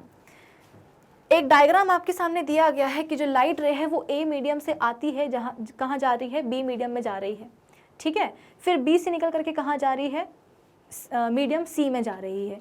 तो अलग अलग एंगल्स आपको दिए गए हैं, ये वाला angle कौन सा है, एंगल 1, ये वाला एंगल कौन सा है, एंगल 2, ये वाला कौन सा है, एंगल 3, और ये वाला कौन सा एंगल है, एंगल 4। रिलेशन क्या दिए गए हैं, बेसिकली आपको करेक्ट रिलेशन बताना है इन मतलब 2 एंगल्स के बीच में। ऑप्शन ए बोल रहा है कि एंगल 1 बड़ा है एंगल 4 से। ऑप्शन ए की अगर हम माने तो एंगल 1 बड़ा है एंगल 4 से, तो ये कहाँ हो रहा है भाई, एंगल ए तो छोटा है एंगल 4 से, है ना, एंगल 4 तो बहुत ही बड़ा है और एंगल 1 छोटा है, इसका मतलब ये गलत है। ऑप्शन बी बोल रहा है कि एंगल 1 छोटा है एंगल 2 से, एंगल 1 छोटा है, अरे ये भी गलत है, एंगल 1 क्लियरली दिखाई दे रहा है कि एंगल 2 से कैसा है, बड़ा है, छोटा नहीं है, इसका मतलब ये भी गलत। तीसरा क्या बोल रहा है कि एंगल 3 और एंगल 2 बराबर बराबर है, एंगल 2 और 3 बराबर है। हाँ बिल्कुल सही बात है, ये तो सही है। लास्ट क्या है, एंगल 3 बड़ा है एंगल 4 से, एंगल 3 अरे नहीं एंगल 4 तो बहुत बड़ा है, ये कहाँ छोटा हो गया एंगल 3 से, इसका मतलब ये भी गलत है। तो सही क्या होगा, ऑप्शन सी। ठीक है, देखा आप देख रहे होंगे कितने सवाल मतलब कितने इजी हैं ये सभी के सभी क्वेश्चंस। नेक्स्ट क्या है कि in the diagram given below X and Y are the end colours of the spectrum of white light, the colour of Y represents the, तो हुआ क्या, अब प्रिज्म रखा गया है, प्रिज्म के थ्रू व्हाइट लाइट को पास करवाया जा रहा है। तो कोई नई बात तो है नहीं, हम सबको पता है कि प्रिज्म में जाकर के व्हाइट लाइट जो है वो स्कैटर हो जाती है, बेसिकली डिस्पर्जन हो जाता है व्हाइट लाइट का इनटू इट्स 7 कंपोनेंट कलर्स की लाइट में। ठीक है, लेकिन यहाँ पे हमें कंफ्यूज करने के लिए क्या करा गया है, प्रिज्म को उल्टा रख दिया है। ठीक है, तो जैसे कि अगर इस प्रिज्म को मैं सीधा रख दूँ तो जो भी व्हाइट लाइट जाएगी अंदर, वो जब बेसिकली अंदर जाकर के क्या हो जाएगी, स्कैटर हो जाएगी, डिस्पर्जन हो जाएगा, और फिर क्या होगा, जो लाइट रेज हैं वो प्रिज्म के बाहर भी तो निकलेंगी, तो एक स्पेक्ट्रम बनता है। स्पेक्ट्रम मतलब आप बोल सकते हो कि आपको रेनबो कलर्स दिखाई देते हैं, तो उन रेनबो कलर्स का जो पूरा एक ग्रुप होता है उसे ही हम क्या बोलते हैं, स्पेक्ट्रम बोलते हैं। तो रेनबो कलर्स कैसे निकलते हैं, VIBGYOR। सबसे प्रिज्म के बेस के सबसे पास कौन सा होता है कलर, वॉयलेट होता है, फिर उससे दूर इंडिगो, फिर ब्लू, फिर ग्रीन, फिर येलो, फिर ऑरेंज, और फिर सबसे आखिरी में कौन होता है, रेड होता है। इसी को घुमा करके कुछ इस तरीके से रख दिया है। तो हम सबको पता है कि x की जगह पे आप बोल सकते हो कि ब्लू आना चाहिए, और y की जगह पे आप बोल सकते हो कि रेड आना चाहिए। ठीक है, अब क्या बोला जा रहा है कि the colour of y represents, अच्छा y का जो कलर है वो कौन सा होने वाला है। ऑप्शन ए बोल रहा है कि colour of the sky as seen from the earth during the day.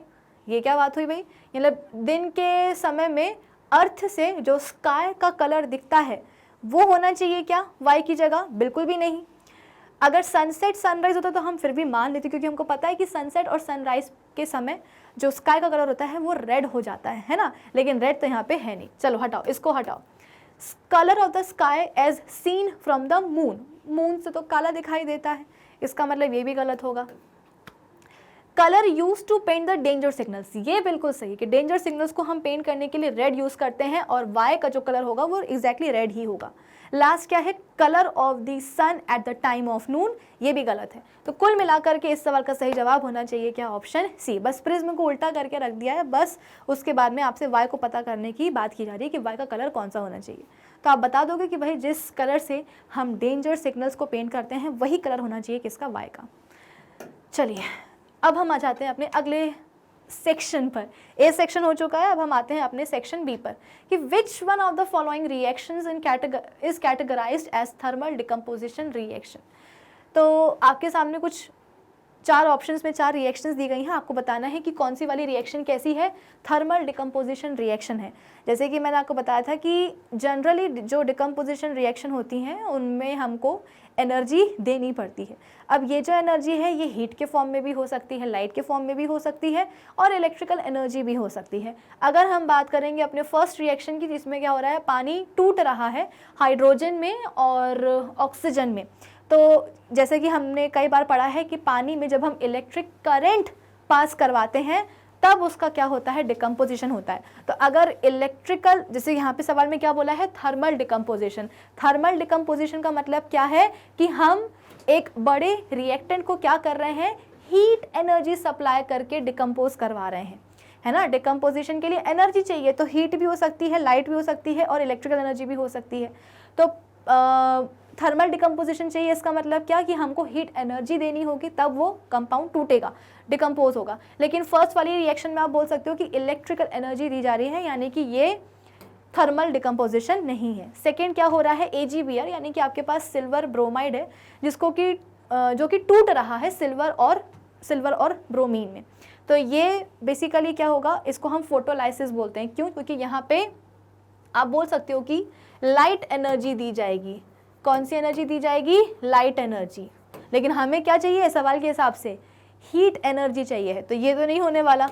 तीसरा क्या है, अब यहाँ पे भी हमारे पास सिल्वर हैलाइड ही है, सिल्वर क्लोराइड आया है इस बार ब्रोमाइड की जगह, जो कि टूट रहा है सिल्वर और क्लोरीन में। तो यहाँ भी आप बोल सकते हो कि लाइट एनर्जी ही दी जाएगी, यहाँ पे आप बोल सकते हो कि क्या थर्मल डिकम्पोजिशन नहीं है। और लास्ट क्या है, कैल्शियम कार्बोनेट। ये बिल्कुल सही है कि कैल्शियम कार्बोनेट जो है जब इसको हम हीट सप्लाई करेंगे तब ये टूटता है किसमें, कैल्शियम ऑक्साइड में और कार्बन डाइऑक्साइड में। तो यहाँ पे आप बोल सकते हो कि कौन सी एनर्जी लगेगी, हीट एनर्जी लगेगी। और जहाँ हीट एनर्जी लगती है डिकम्पोजिशन में उसे हम क्या बोलते हैं, थर्मल डिकम्पोजिशन। तो इस सवाल का सही जवाब क्या होगा, ऑप्शन डी, कैल्शियम कार्बोनेट टूट रहा है हीट एनर्जी से, किसमें, कैल्शियम ऑक्साइड में और कार्बन डाइऑक्साइड में।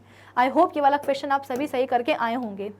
ज़रा मुझे कमेंट सेक्शन में बताना कि कितने सवाल आप सही करके आए हो, कितने गलत करके आए हो। चलो, consider the pH value of the following acidic samples, the decreasing order of their H positive ions concentration. अब ये बात हम सबको पता है कि जितना कम pH होता है उतना ही ज़्यादा क्या होता है, H पॉजिटिव आयंस का कंसेंट्रेशन होता है। अगर हम बात करेंगे किसी की लेमन जूस की, तो इसका pH वैल्यू कितनी है, 2.2, गैस्ट्रिक जूस की 1.2, विनेगर की 3.76 और डाइल्यूट एसिटिक एसिड की 3।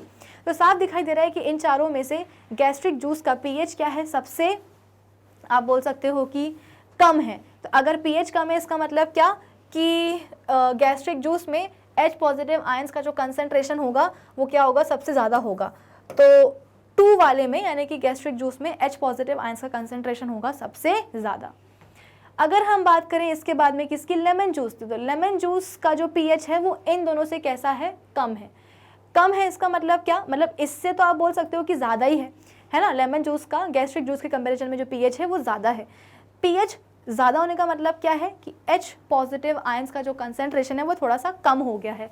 तो हम यहाँ पे 2 के बाद में लिखेंगे क्या, 1, मतलब कि सबसे ज़्यादा H पॉजिटिव आयंस का कंसेंट्रेशन गैस्ट्रिक जूस में, फिर उससे कम लेमन जूस में, फिर उससे कम किस में हो जाएगा, डाइल्यूट एसिटिक एसिड में, क्योंकि इसका जो pH है वो इन दोनों से ही कैसा है, ज़्यादा है। तो इसके बाद में हम लिखेंगे 4th। और सबसे कम किस में होगा H पॉजिटिव आयंस का कंसेंट्रेशन, जिसका pH होगा सबसे ज़्यादा, यानी कि विनेगर का। तो ये आप बोल सकते हो कि डिक्रीजिंग ऑर्डर ही पूछा था ना कि हाँ, डिक्रीजिंग ऑर्डर का जो सीक्वेंस है वो आपके पास आ चुका है कि सबसे ज़्यादा होगा 2 में, फिर उससे कम 1 में, फिर सबसे कम, फिर उससे भी कम 4 में और सबसे कम 3 में। तो मेरे हिसाब से ऑप्शन सी जो है वो हमारे इस आंसर को रिप्रेजेंट कर रहा है। तो हम यहाँ पे टिक करेंगे कौन सा वाला सवाल, मतलब कौन सा वाला ऑप्शन, ऑप्शन सी, ठीक है ना। चलो अगले सवाल पे अब हम आ जाते हैं कि study the experimental setup shown in the figure and choose the correct option from the following. तो बेसिकली ये वाला सवाल भी हमने ऑलरेडी किया हुआ है। टेस्ट ट्यूब में जो है ना डाइल्यूट हाइड्रोक्लोरिक एसिड लिया गया है और इसके अलावा कुछ पी नाम का जो है कुछ कंपाउंड या कुछ सब्सटेंस लिया गया है। इसके अलावा यहाँ पे जो टेस्ट ट्यूब है यहाँ पे हमने कैल्शियम हाइड्रोक्साइड सॉल्यूशन लिया है। तो ये रिएक्शन तो हम सबको पता है कि भाई ये जो पी है ना, पी की जगह हम क्या लेते हैं, पोटेशियम कार्बोनेट को लेते हैं और क्या है, डाइल्यूट HCl है, ठीक है। तो यहाँ पे बेसिकली क्या बन जाता है, KCl बन जाता है, कार्बन डाइऑक्साइड बन जाता है और पानी बन जाता है। यही कार्बन डाइऑक्साइड इस ट्यूब के थ्रू कहाँ जाती है, ये वाली टेस्ट ट्यूब में, जिसके पास क्या है, कैल्शियम हाइड्रोक्साइड। तो हम सबको पता है कि कैल्शियम हाइड्रोक्साइड में जब कार्बन डाइऑक्साइड जाती है तो जो लाइम, भाई बेसिकली आपके पास कैल्शियम हाइड्रोक्साइड सोल्यूशन है ना, तो मतलब ये क्या है, ये एक लाइम वाटर है ना, ये क्या है, लाइम वाटर है।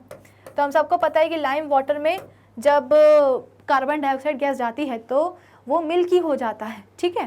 तो पी क्या है, पोटेशियम कार्बोनेट है और आप बोल सकते हो कि जो ये होगा ना, आप बोल सकते हो कि क्या, ये कैल्शियम हाइड्रोक्साइड, ये क्या हो जाएगा, सोल्यूशन इसका मिल्की हो जाएगा। और हाँ, क्यों पूछा गया है आपसे, तो क्यों मतलब कि गैस ही पूछी है कि कौन सी गैस निकलेगी, तो आप बोलोगे कि भाई कार्बन डाइऑक्साइड गैस ही निकलेगी। तो उस हिसाब से इस सवाल का सही जवाब होना चाहिए क्या, बी और डी में से, नहीं डी होना चाहिए, ठीक है।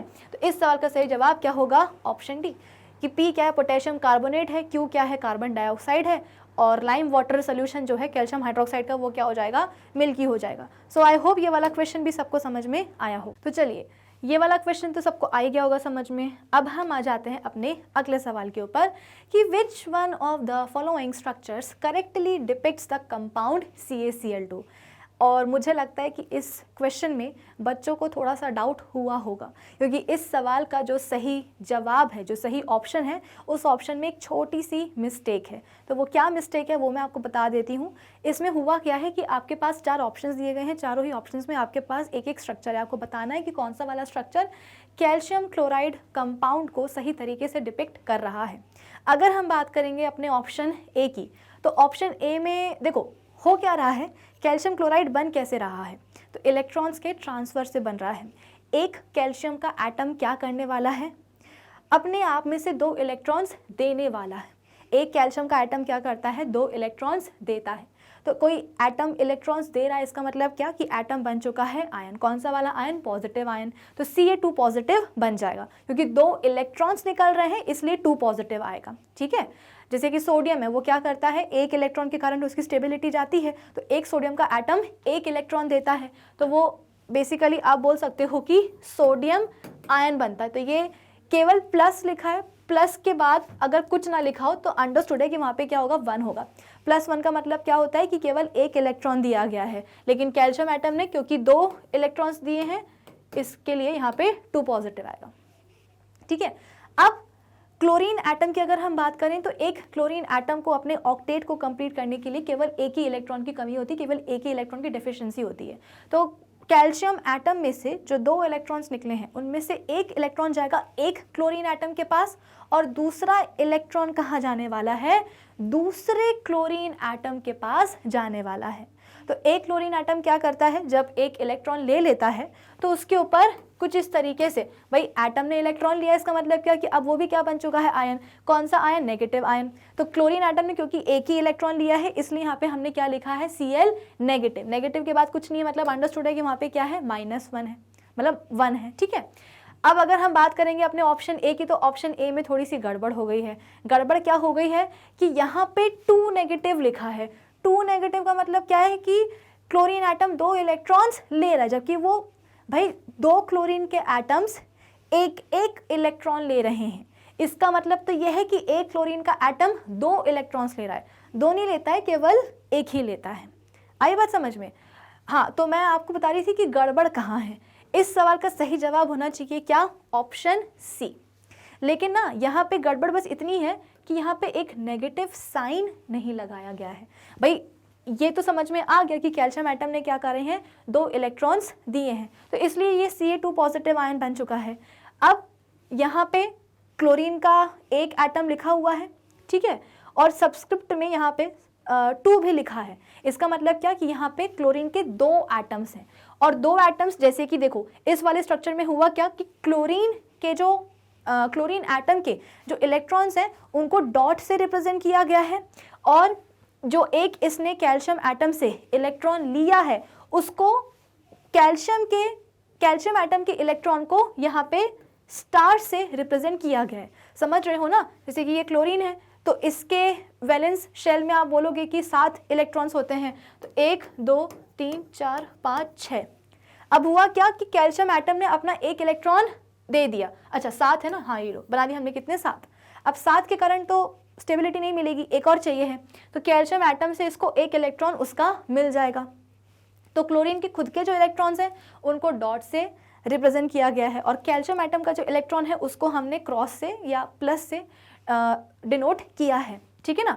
तो डेफिनेटली यहाँ पे क्या आना चाहिए, क्योंकि क्लोरीन एटम ने इलेक्ट्रॉन ले लिया है तो यहाँ पे एक नेगेटिव चार्ज आना चाहिए, लेकिन यहाँ पे नेगेटिव चार्ज नहीं दिया गया है। हाँ, लेकिन सबस्क्रिप्ट में 2 लिखा है, इसका मतलब क्या कि यहाँ पे क्लोरीन के 2 एटम्स हैं, क्योंकि कैल्शियम ने 2 इलेक्ट्रॉन्स दिए हैं तो क्लोरीन का एक एक एटम क्या करेगा, एक एक इलेक्ट्रॉन ले लेगा, तो उस हिसाब से CaCl2 बन जाएगा, यानी कि एक कैल्शियम एटम से 2 क्लोरीन के एटम्स कंबाइन हो जाएंगे, जुड़ जाएंगे। तो यहाँ पे नेगेटिव चार्ज आना चाहिए था, जो कि नहीं आया है, इस वजह से ये ऑप्शन भी पूरे तरीके से सही नहीं है। लेकिन हाँ, इन चारों में से सही सबसे कौन सा है, ऑप्शन सी ही है, तो हम जाएंगे ऑप्शन सी के साथ। ठीक है, चलो अगले सवाल पे अब हम आ जाते हैं कि the pairs which will show displacement reaction is or are. तो आपको बताना है कि कौन से वाले पेयर में या कौन से वाले पेयर्स भी हो सकते हैं जिसमें कि डिस्प्लेसमेंट रिएक्शन होगी।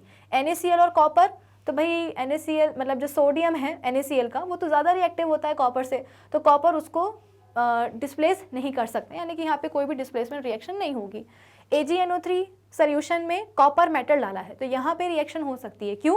क्योंकि कॉपर ज़्यादा रिएक्टिव है ना Ag से, तो वो क्या करेगा, कॉपर Ag को जाकर के डिस्प्लेस कर देगा और खुद क्या बना लेगा, कॉपर नाइट्रेट। तो यहाँ पे होगी डिस्प्लेसमेंट रिएक्शन। तीसरा क्या है, एल्यूमिनियम सल्फेट है, जिसको कि मैग्नीशियम मतलब एल्यूमिनियम सल्फेट सोल्यूशन में मैग्नीशियम मेटल डाला है, तो यहाँ पे भी रिएक्शन पॉसिबल है। क्यों? क्योंकि मैग्नीशियम ज़्यादा रिएक्टिव होता है एल्यूमिनियम से, उसको डिस्प्लेस कर देगा और मैग्नीशियम सल्फेट बना लेगा, तो यहाँ पे भी पॉसिबल है। लास्ट क्या है, जिंक सल्फेट, और जिंक सल्फेट सोल्यूशन में आपने आयरन मेटल डाला है, तो यहाँ पे भी कुछ नहीं होने वाला है, क्योंकि आयरन मेटल लेस रिएक्टिव होता है जिंक से, तो वो उसको डिस्प्लेस नहीं कर सकते। यानी कि सेकेंड और थर्ड पेयर में आप बोल सकते हो कि डिस्प्लेसमेंट रिएक्शन पॉसिबल है। तो ऐसा कौन सा ऑप्शन है जो कि सेकंड और थर्ड को सही बता रहा है? Option B. तो इस सवाल का सही जवाब क्या होगा? ऑप्शन बी, कि भाई सेकंड और थर्ड पेयर्स में डिस्प्लेसमेंट रिएक्शन पॉसिबल है। ठीक है ना, चलिए आगे बढ़ते हैं। Which of the following salts do not have the water of crystallisation. आपके पास कुछ 4 सॉल्ट्स दिए गए हैं और आपको बताना है कि कौन से वाले सॉल्ट्स में बेसिकली वाटर ऑफ क्रिस्टलाइजेशन नहीं होता है। डू नॉट, पहले भी बताया कि नॉट वाले वर्ड्स को आप अंडरलाइन कर लीजिए। तो अगर हम बात करेंगे प्लास्टर ऑफ पेरिस की, तो इसमें तो आधा वाटर मॉलिक्यूल होता है ना। अगर हम बात करेंगे वॉशिंग सोडा की, तो इसमें तो 10 वाटर मॉलिक्यूल्स होते हैं, वाटर ऑफ क्रिस्टलाइजेशन, है ना। बेकिंग सोडा और ब्लीचिंग पाउडर की अगर हम बात करें तो इन लोगों में वाटर ऑफ क्रिस्टलाइजेशन नहीं होता है। तो फर्स्ट और फोर्थ में, मतलब ब्लीचिंग पाउडर में और बेकिंग सोडा में वाटर ऑफ क्रिस्टलाइजेशन नहीं है। तो ऐसा कौन सा ऑप्शन है जो कि फर्स्ट और फोर्थ को सही बता रहा है? Option D. ठीक है ना, ऑप्शन डी आप बोल सकते हो कि फर्स्ट और फोर्थ को सही बता रहा है ना। डू नॉट पूछा गया है ना, तो नॉट में तो ब्लीचिंग पाउडर और बेकिंग सोडा ही आएगा। चलिए, तो इस सवाल का सही जवाब क्या होगा? Option D. अगला सवाल, अच्छा अब हमारे पास असर्शन रीजन टाइप के क्वेश्चंस आ चुके हैं। पहला सवाल हमसे क्या बोल रहा है कि sodium hydrogen carbonate is used as an ingredient in antacids. सही बात है, एंटासिड्स में हम बोलते हैं कि सोडियम हाइड्रोजन कार्बोनेट को यूज़ करते हैं। क्यों करते हैं भाई? क्योंकि ये बेसिक होता है नेचर में। एंटासिड हम क्यों खाते हैं? क्योंकि अपने पेट का जो एसिड होता है उसके कारण जो एसिडिटी हुई है उसको शांत करना होता है। तो उसको शांत करने के लिए हमको क्या चाहिए है? एक बेस ही चाहिए है। तो इसीलिए जो भी हम एंटासिड खाते हैं तो उसमें हम सोडियम हाइड्रोजन कार्बोनेट का यूज़ करते हैं। ऑप्शन, अच्छा असर्शन तो ये हो गया। देखो रीज़न भी मैंने आपको समझा दिया कि भाई ये क्या करेगा, ये जा कर के पेट का जो एसिड है HCl उसके इफेक्ट को ये जाकर के न्यूट्रलाइज करने की कोशिश करता है ताकि पेट की एसिडिटी शांत हो जाए, तो जो भी प्रॉब्लम्स हो रही हैं वो सब दूर हो जाए, उनसे रिलीफ मिल जाए। अब रीज़न क्या बोल रहा है कि sodium bicarbonate is a mild non corrosive basic salt.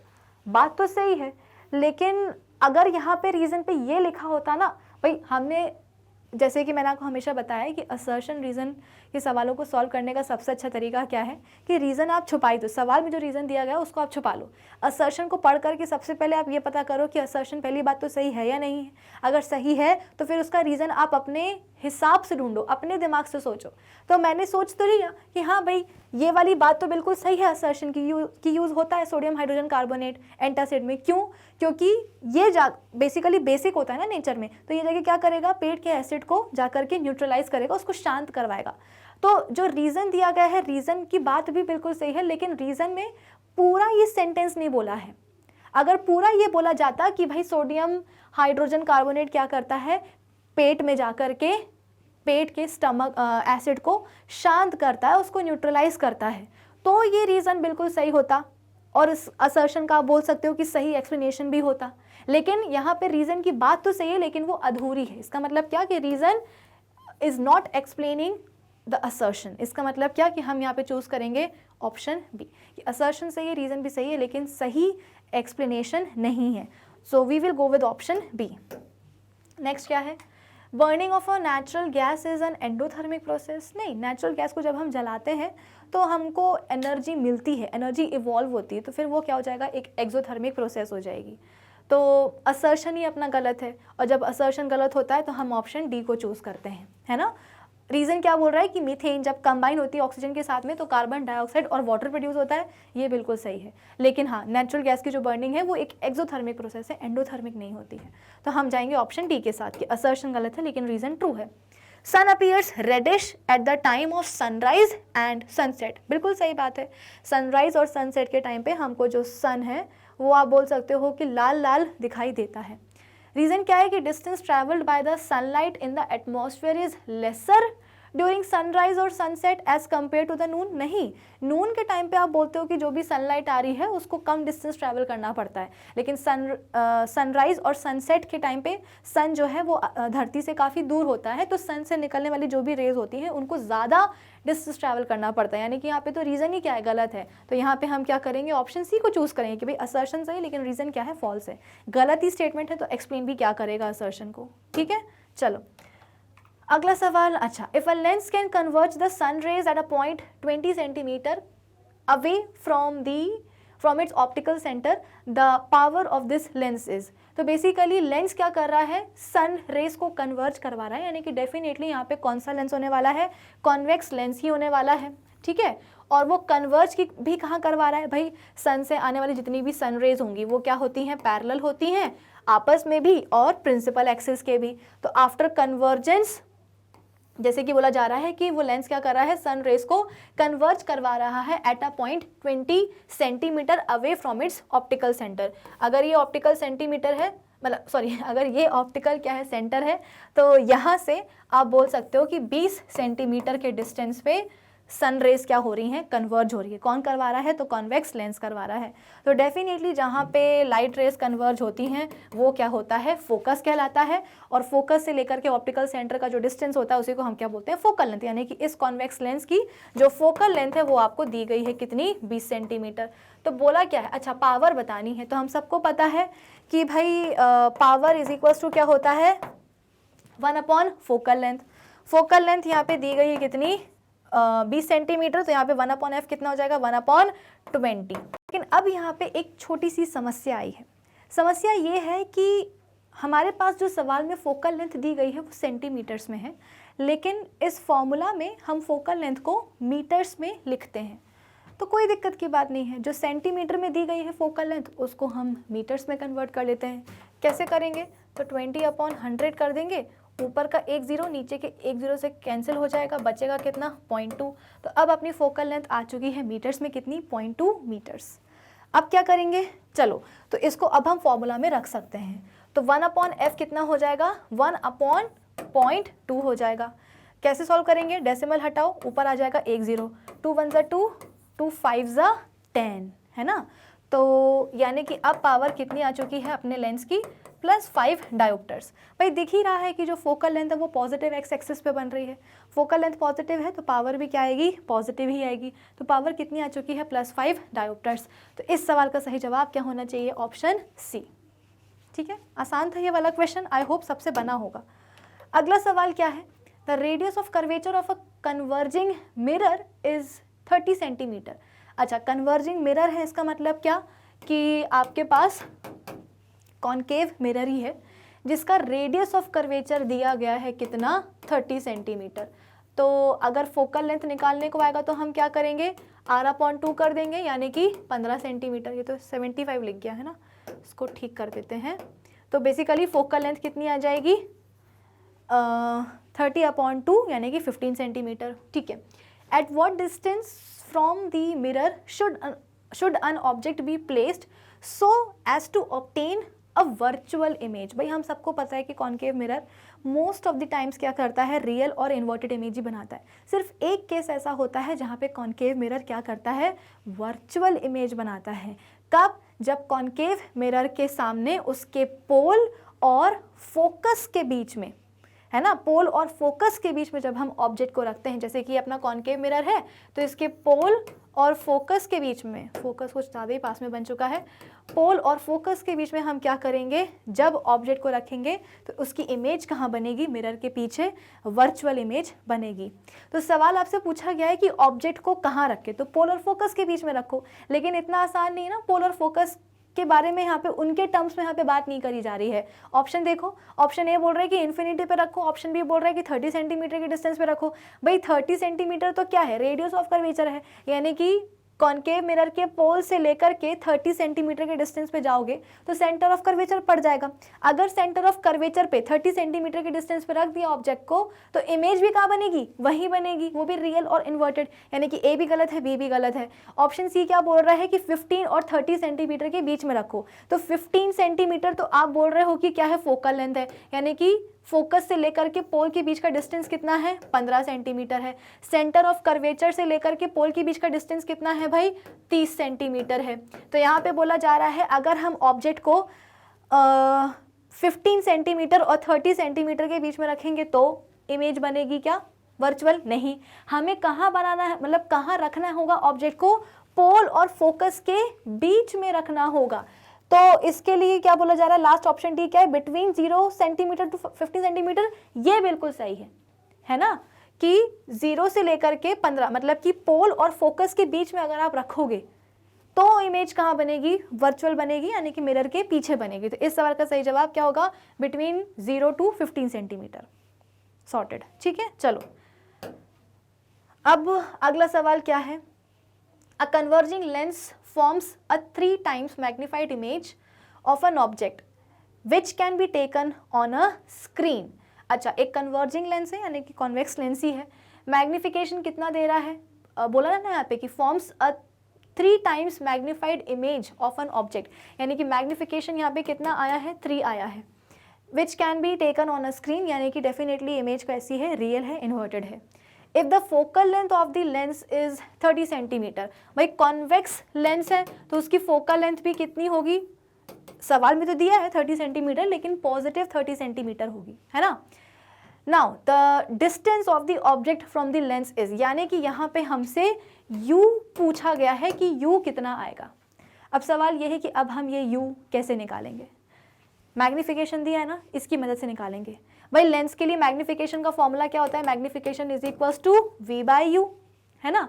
लेकिन हम सबको पता है कि लेंस के सामने हम ऑब्जेक्ट को कहाँ रखते हैं, नेगेटिव एक्स एक्सिस पे, इसका मतलब जो ऑब्जेक्ट डिस्टेंस है वो क्या होगा, नेगेटिव ही होगा। और बोला जा रहा है ना कि इमेज मैग्नीफाइड तो है लेकिन कैसी है, स्क्रीन पे बनाई जा रही है। स्क्रीन पे इमेज कब बनती है, जब वो इमेज कैसी हो, रियल हो, इन्वर्टेड हो। तो डेफिनेटली कॉन्वेक्स लेंस या कन्वर्जिंग लेंस इस सवाल का जो भी इमेज बना रहा होगा वो कहाँ बन रही होगी, पॉजिटिव एक्स एक्सिस पे ही बन रही होगी। भाई कॉन्वेक्स लेंस तो बनाते ही है रियल और इन्वर्टेड इमेज, कहाँ, पॉजिटिव एक्स एक्सिस पे। एक केस में आप बोल सकते हैं कि वर्चुअल बनाता है कहाँ, मतलब जिस साइड पे आपने ऑब्जेक्ट रखा है उसी साइड पे इमेज भी बनती है, यानी कि नेगेटिव एक्स एक्सिस पे। वो इमेज कैसी होती है, वर्चुअल और इरेक्ट, उस पर हमें जाना ही नहीं है, ठीक है। तो अगर ऑब्जेक्ट डिस्टेंस को हम ले तो यहाँ पे हमें मतलब 3 तो आएगा ही, 3 is equals to minus u हम लेंगे, क्यों, क्योंकि ऑब्जेक्ट डिस्टेंस नेगेटिव ही होगा, लेकिन इमेज बन रही है पॉजिटिव एक्स एक्सिस पे तो हम इमेज डिस्टेंस को पॉजिटिव ही लेंगे। अब इसको यहाँ ले जाओ तो कितना हो जाएगा, 3 into minus u is equals to v, यानी कि v की वैल्यू कितनी आ गई है, -3u। v की वैल्यू कितनी आई है, -3u। अब निकालो फोकल लेंथ, कैसे निकालोगे, लेंस फॉर्मूला लगा दो, 1/f is equals to 1/v minus 1/u। Focal length तो पॉजिटिव ही है, कितनी है, 1 मतलब 30 है, तो ये कितना हो जाएगा, 1/30 इज इक्वल्स टू, अब v की वैल्यू यहाँ पे हम कितनी डालेंगे, -3u, कितनी डालेंगे, -3u। आई बात समझ में।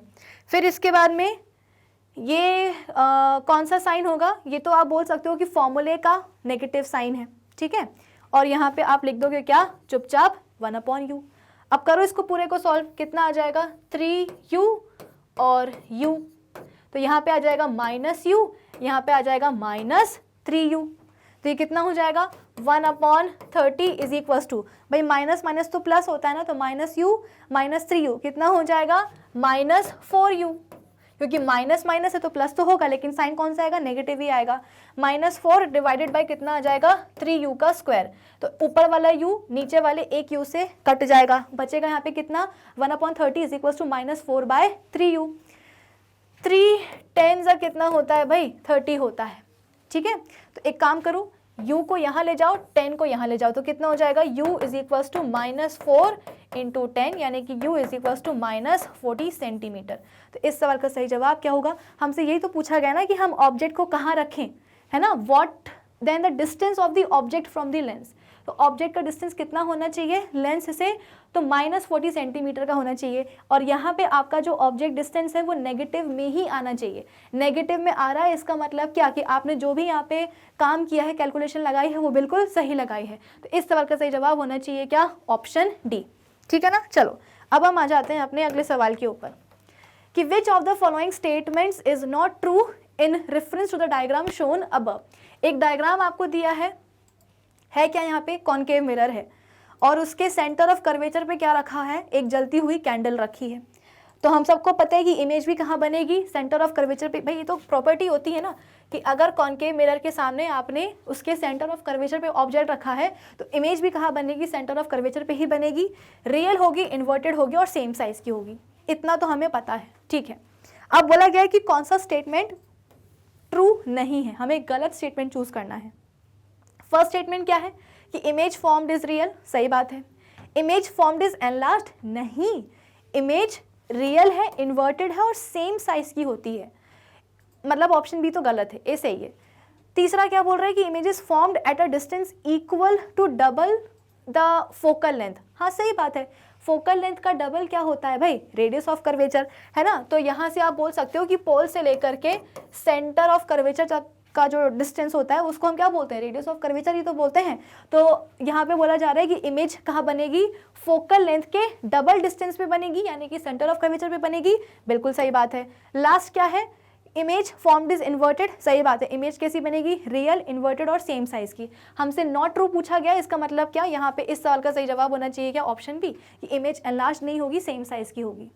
ठीक है ना। चलो अगले सवाल पे अब हम आ जाते हैं कि in the diagram shown above N1, अच्छा यहाँ पे गलत हो गया है, N1, N2 और N3 होना चाहिए। ठीक है, N1, N2 और N3 क्या है, रिफ्रैक्टिव इंडाइसेस हैं मीडिया 1, 2 एंड 3 के रिस्पेक्टिवली, यानी कि फर्स्ट मीडियम का रिफ्रैक्टिव इंडेक्स है N1, सेकंड का है N2 और थर्ड का है N3। Now which one of the following is true in this case. अब आपको बताना है कि कौन सा वाला जो केस है यहाँ पे वो ट्रू है। फर्स्ट क्या बोल रहा है कि रिफ्रैक्टिव इंडेक्स ऑफ मीडियम 1 बराबर है रिफ्रैक्टिव इंडेक्स ऑफ मीडियम 2। चाहो तो यहाँ पे आप लिख भी सकते हो कि मीडियम 1 का रिफ्रैक्टिव इंडेक्स है N1, मीडियम 2 का है N2 और मीडियम 3 का है क्या, N3। ठीक है, तो फर्स्ट केस की अगर हम माने तो N1 बराबर है N2 के। अगर N1 बराबर होता N2 के तो यहाँ पे लाइट की बेंडिंग होती ही नहीं। देखने में तो हमेशा लगेगा कि लाइट की बेंडिंग नहीं हो रही है, लेकिन स्लाइटली बेंडिंग देखो यहाँ पे हो ही रही है। लाइट अगर N1 बराबर होता N2 के, अगर रिफ्रैक्टिव इंडाइसिस दो मीडियम के सेम हो रहे हैं, इसका मतलब क्या कि दोनों ही मीडियम कैसे हैं, एक जैसे हैं। तो यहाँ पे लाइट ऐसे आ रही होती N1 मीडियम से और N2 में बिल्कुल ऐसे जा रही होती, ये भी टेढ़ा बना दिया मैंने, ठीक है ना। लाइट ऐसे आ रही होती और ऐसे चली जाती, लेकिन ऐसा हुआ नहीं, थोड़ी सी वो बेंड हुई है। इसका मतलब क्या कि दोनों ही मतलब मीडियम 1 और मीडियम 2 का जो रिफ्रैक्टिव इंडाइसिस हैं वो बराबर नहीं है, यानी कि ये गलत है। बी क्या बोल रहा है, N1 बड़ा है N2 से, N1 बड़ा है N2 से। भाई देखो ऐसा है कि जो सेकेंड मीडियम है उसमें आकर के जो लाइट रे है वो नॉर्मल की तरफ बेंड हो गई है। बेंडिंग तो हुई है मीडियम 2 में आकर के, लेकिन नॉर्मल की तरफ बेंड हुई है। नॉर्मल की तरफ कब लाइट बेंड होती है, जब मीडियम कैसा हो, डेंस हो। और अगर मीडियम डेंस होता है तो उसका रिफ्रैक्टिव इंडेक्स कैसा होता है, ज़्यादा होता है। तो यहाँ पे तो सेकेंड मीडियम का जो रिफ्रैक्टिव इंडेक्स है वो बड़ा है फर्स्ट मीडियम के रिफ्रैक्टिव इंडेक्स से, यानी कि N2 बड़ा है N1 से। और यहाँ पे बोला जा रहा है N1 बड़ा है N2 से, यानी कि ये भी गलत है। तीसरा क्या बोल रहा है कि N2 बड़ा है N3 से, N2 बड़ा है N3 से।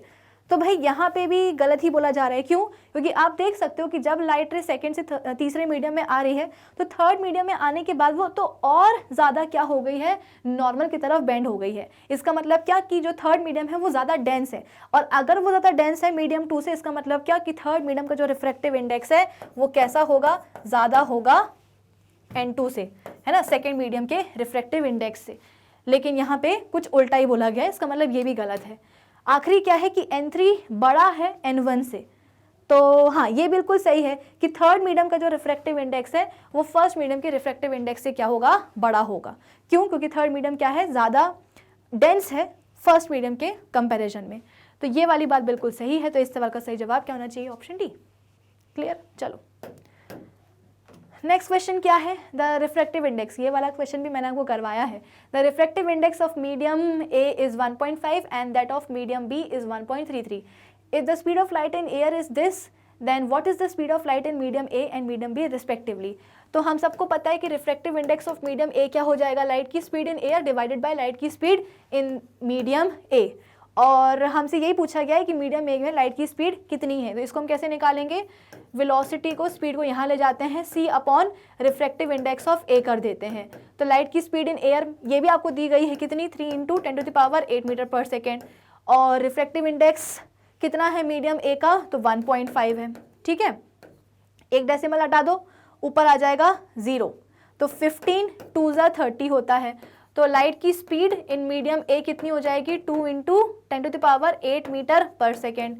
ये ऑप्शन में दिया गया है क्या, हाँ ए ऑप्शन में दिया गया है, अच्छा डी में भी दिया गया है। ठीक है, तो कुल मिलाकर के बी और सी तो नहीं होंगे, ए और डी में से कोई एक होगा। अब हम क्या करते हैं, मीडियम बी में लाइट की स्पीड कितनी है वो भी निकाल लेते हैं। वैसे तो ये सवाल किया हुआ है, फिर से देख लो।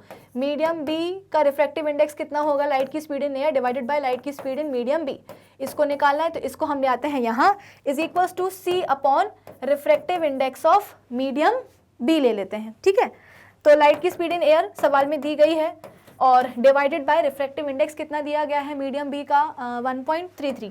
ठीक है ना, तो जब आप इस पूरे को सॉल्व करोगे तो आपका जो आंसर है वो 2.25 × 10⁸ मीटर पर सेकेंड आएगा। कैसे भाई, 3 डिवाइडेड बाय 1.33 कितना होता है, इतना ही होता है, 2.25। तो इस सवाल का सही जवाब क्या होगा, ऑप्शन डी।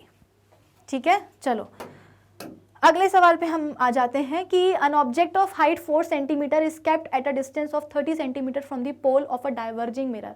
डाइवर्जिंग मिरर का मतलब क्या है भाई, कि अब आपके पास आ चुका है क्या, convex mirror.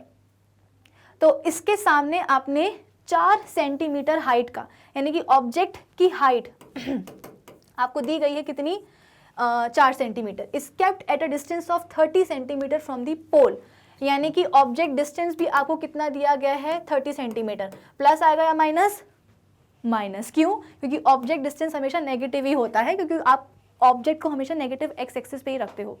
If the focal length of the mirror is 10 centimetre, भाई कॉन्वेक्स मिरर है अपने पास, तो उसकी जो फोकल लेंथ है वो क्या होगी, पॉजिटिव होगी। तो फोकल लेंथ कितनी दी गई है, 10 centimetre plus 10 centimetre. The height of the image formed is, यानी कि अब आपको करना क्या है, सवाल में इमेज की हाइट निकालनी है। इमेज की हाइट कैसे निकलेगी, ऑब्जेक्ट की हाइट तो आपको दी गई है, जब आपके पास v होगा, है ना, इमेज डिस्टेंस होगा, तो आप इमेज की हाइट निकाल सकते हो। कैसे निकालेंगे, एक काम करते हैं, लगाते हैं क्या मिरर फॉर्मूला, कितना होता है, 1/f is equals to 1/v plus 1/u। करना क्या है, हमको v निकालना है ना, तो इसको काम करो ना, 1/u को यहाँ ले आओ, तो 1/f minus 1/u is equals to 1/v। Focal length कितनी दी गई है, 10 सेंटीमीटर, तो यहाँ पे आ जाएगा 1/10 माइनस, ठीक है, ये फॉर्मूले का माइनस है। ऑब्जेक्ट डिस्टेंस कितना दिया गया है, 1/-30 is equals to 1/v। Bracket खोलोगे तो ये माइनस माइनस क्या हो जाएगा, प्लस हो जाएगा, यानी कि 1/10 plus 1/30 is equals to 1/v। कितना हो जाएगा, 30 10 में ऐसा क्या मल्टीप्लाई कर दें कि इतना आ जाए। आप बोलोगे कि मैम भाई बेसिकली आप बोल सकते हो कि 10 में क्या मल्टीप्लाई करें कि इतना आ जाए। आप बोलोगे मैम 30 कर दो, ठीक है लो कर दिया। 30 में क्या मल्टीप्लाई करें कि इतना आ जाए। आप बोलोगे मैम 10 कर दो, ठीक है कर दिया 10। अब कितना आ जाएगा, इज इक्वल टू 1/v। तो कितना आ जाएगा, 30 + 10 40, 40 अपॉन ये कितना हो जाएगा 300 इज इक्वल टू 1/v। ऊपर का एक जीरो नीचे के एक जीरो से कट जाएगा, बचेगा कितना, v इज इक्वल टू 30/4। इसको आप क्या लिख सकते हो, 15/2 भी तो लिख सकते हो ना। अब इतना लिख करके इसको हम छोड़ देंगे, ठीक है, फर्दर डेसिमल में नहीं जाएंगे, क्योंकि हमें किससे मतलब है, इमेज की हाइट से मतलब है। कैसे निकालेंगे, तो भाई मैग्निफिकेशन कितना होता है, मैग्निफिकेशन आप बोल सकते हो कि मिरर के केस में कितना होता है, -v/u होता है। आई बात समझ में। तो ये तो क्या होगा, ये आप बोल सकते हो कि इसको मैं रब कर देती हूँ, माइनस, ये तो फॉर्मूले का माइनस है। इमेज डिस्टेंस आपका कितना आया है, 15/2 आया है। कितना आया है, 15/2, ठीक है। पॉजिटिव तो आना ही है, क्यों आना है, क्योंकि मिरर कौन सा यूज़ किया गया है, कॉन्वेक्स। तो कॉन्वेक्स मिरर तो हमेशा ही वर्चुअल इमेज बनाएगा, पॉजिटिव एक्स एक्सिस पे ही बनाएगा। तो इसको थोड़ा सा ठीक से लिखते हैं, ये होगा क्या, फॉर्मूले का negative sign 15/2 divided by object distance यहाँ पे कितना है आपके पास, -30 सेंटीमीटर। तो आप इसको कैसे लिख सकते हो, -30/1 भी लिख सकते हो। ये ऊपर जाकर के मल्टीप्लाई हो जाएगा, पहले तो नेगेटिव साइन कैंसिल कर दो, इससे ये वाला कट गया, बचेगा कितना, 15/2 मल्टीप्लाइड बाय 1/30, है ना, ऊपर जाकर के घूम के मल्टीप्लाई हो जाएगा, कर दिया, इज इक्वल्स टू, अच्छा हमें करना क्या है, इमेज की हाइट निकालनी है और ऑब्जेक्ट की हाइट कितनी दी गई है, 4 सेंटीमीटर। पॉजिटिव या नेगेटिव, पॉजिटिव, क्यों, क्योंकि ऑब्जेक्ट को तो आप हमेशा प्रिंसिपल एक्सिस के ऊपर ही रखते हो, तो हमेशा ऑब्जेक्ट की जो हाइट है वो आप पॉजिटिव वाई एक्सिस से ही लेते हो। तो बेसिकली यहाँ पे कितना हो जाएगा, 15 2 ज़ा कितना होता है 30, 2 1 ज़ा 2, 2 2 ज़ा 4, ये 2 से ये 2 कट जाएगा। इसका मतलब क्या, इमेज की हाइट कितनी आ जाएगी, इमेज की हाइट आ जाएगी 1 सेंटीमीटर, है ना, हाँ, तो इमेज की हाइट आ जाएगी 1 सेंटीमीटर, यानी कि इस सवाल का सही जवाब क्या हो जाएगा, option C +1 centimetre. I hope ये वाला सवाल सबको बना होगा। थोड़ा सा आप बोल सकते हो कि कैलकुलेशन है इसमें, बट इतनी कैलकुलेशन आप कर सकते हो, ठीक है। आप वीडियो को पॉज करके जितने भी मैं सोल्यूशन करवा रही हूँ उसका आप स्क्रीनशॉट ले सकते हो, आपके पास हमेशा रहेगा।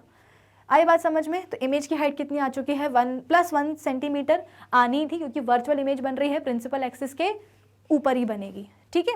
चलिए, तो अब हम आ जाते हैं अपने अगले सवाल के ऊपर कि 50 ml of tap water was taken in a beaker, hydrochloric acid was added drop by drop to water, temperature and pH of the solution was noted, the following graph was obtained, choose the correct statement related to this activity। यानी कि 50 ml tap water में आप क्या कर रहे हो, drop by drop पानी डाल रहे हो।